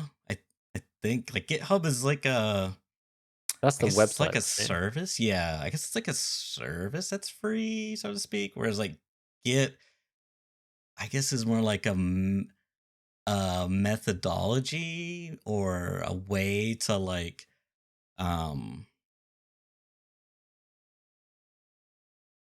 I don't know, like code related stuff. I have to like Google it. Git is a distributed version control system that tracks versions of files, often There used it is. to control source code by programmers collaboratively developing software. Today we learned. Where I think GitHub is more like a developer platform that allows developers to create, store, manage, and share their code. I'm sure that was exactly what you were about to say. Basically, yeah, more or less. I mean, you It put the uses words in Git my mouth. software, providing the distributed version control of Git, plus access control, bug tracking, software feature requests, task management, continuous integration, and wikis. So there you go. It's like a layer over the top. Yes. So interesting. That was like very insightful, and I was like, oh, okay. Because what I learned is that you can't just, download or import a JSON file directly into Sheets. It just won't work. It just doesn't accept it. So what I saw is you could use GitHub and Git essentially to specifically through GitHub, you can set up an account and then you can like set it as your username, like your own personal repository. And if you do that, it tells Git like for me, it's like my username .github.io. If you set it up like that, then it becomes an API. And I guess from there, other applications can call that API. And so essentially what's happening is through, I have this app where I don't even know what it's called, but I guess like through various different means, man, I know I have it. Anyways, I can like take this file, right? And then I really want to look for it, but I'm not going to. Okay, so I'm like battling the desire to like, let me show you my cool project, everyone.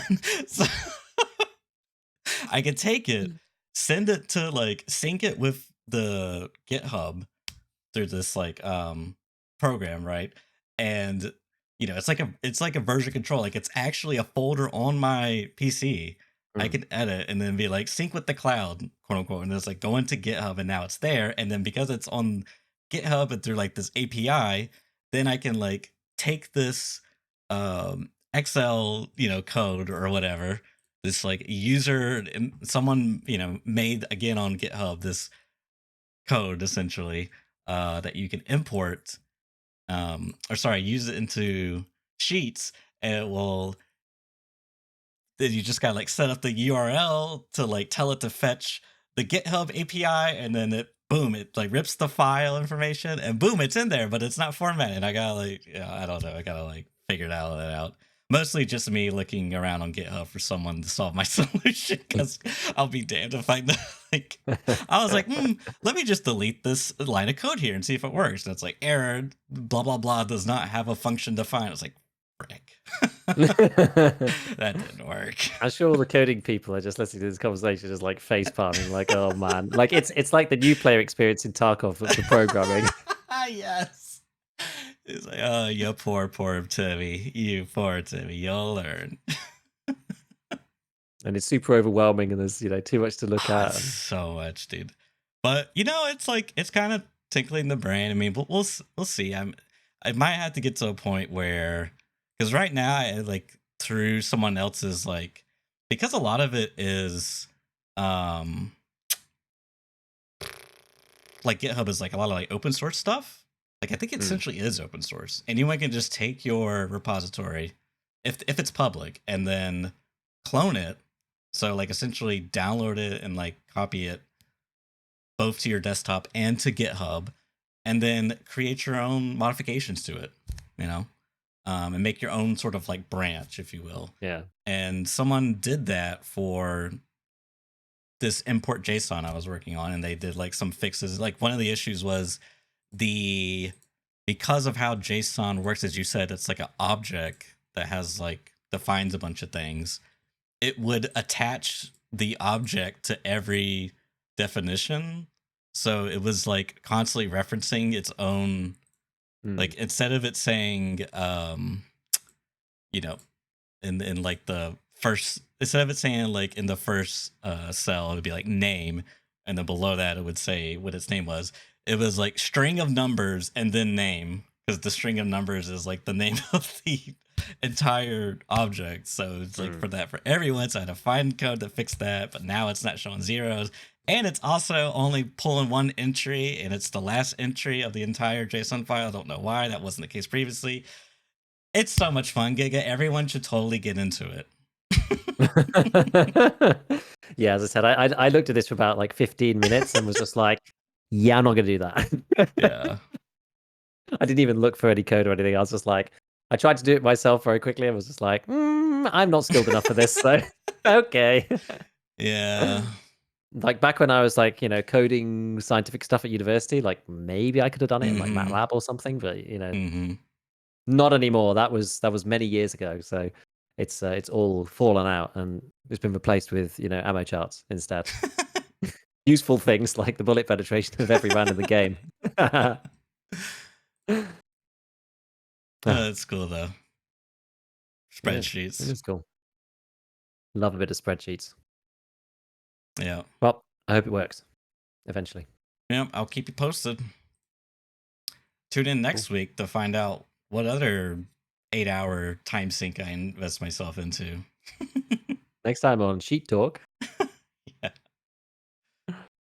Git All Talk. right. I think that's going to do it for today's episode. You got anything else, Giga, before we wrap it up? All good. All good.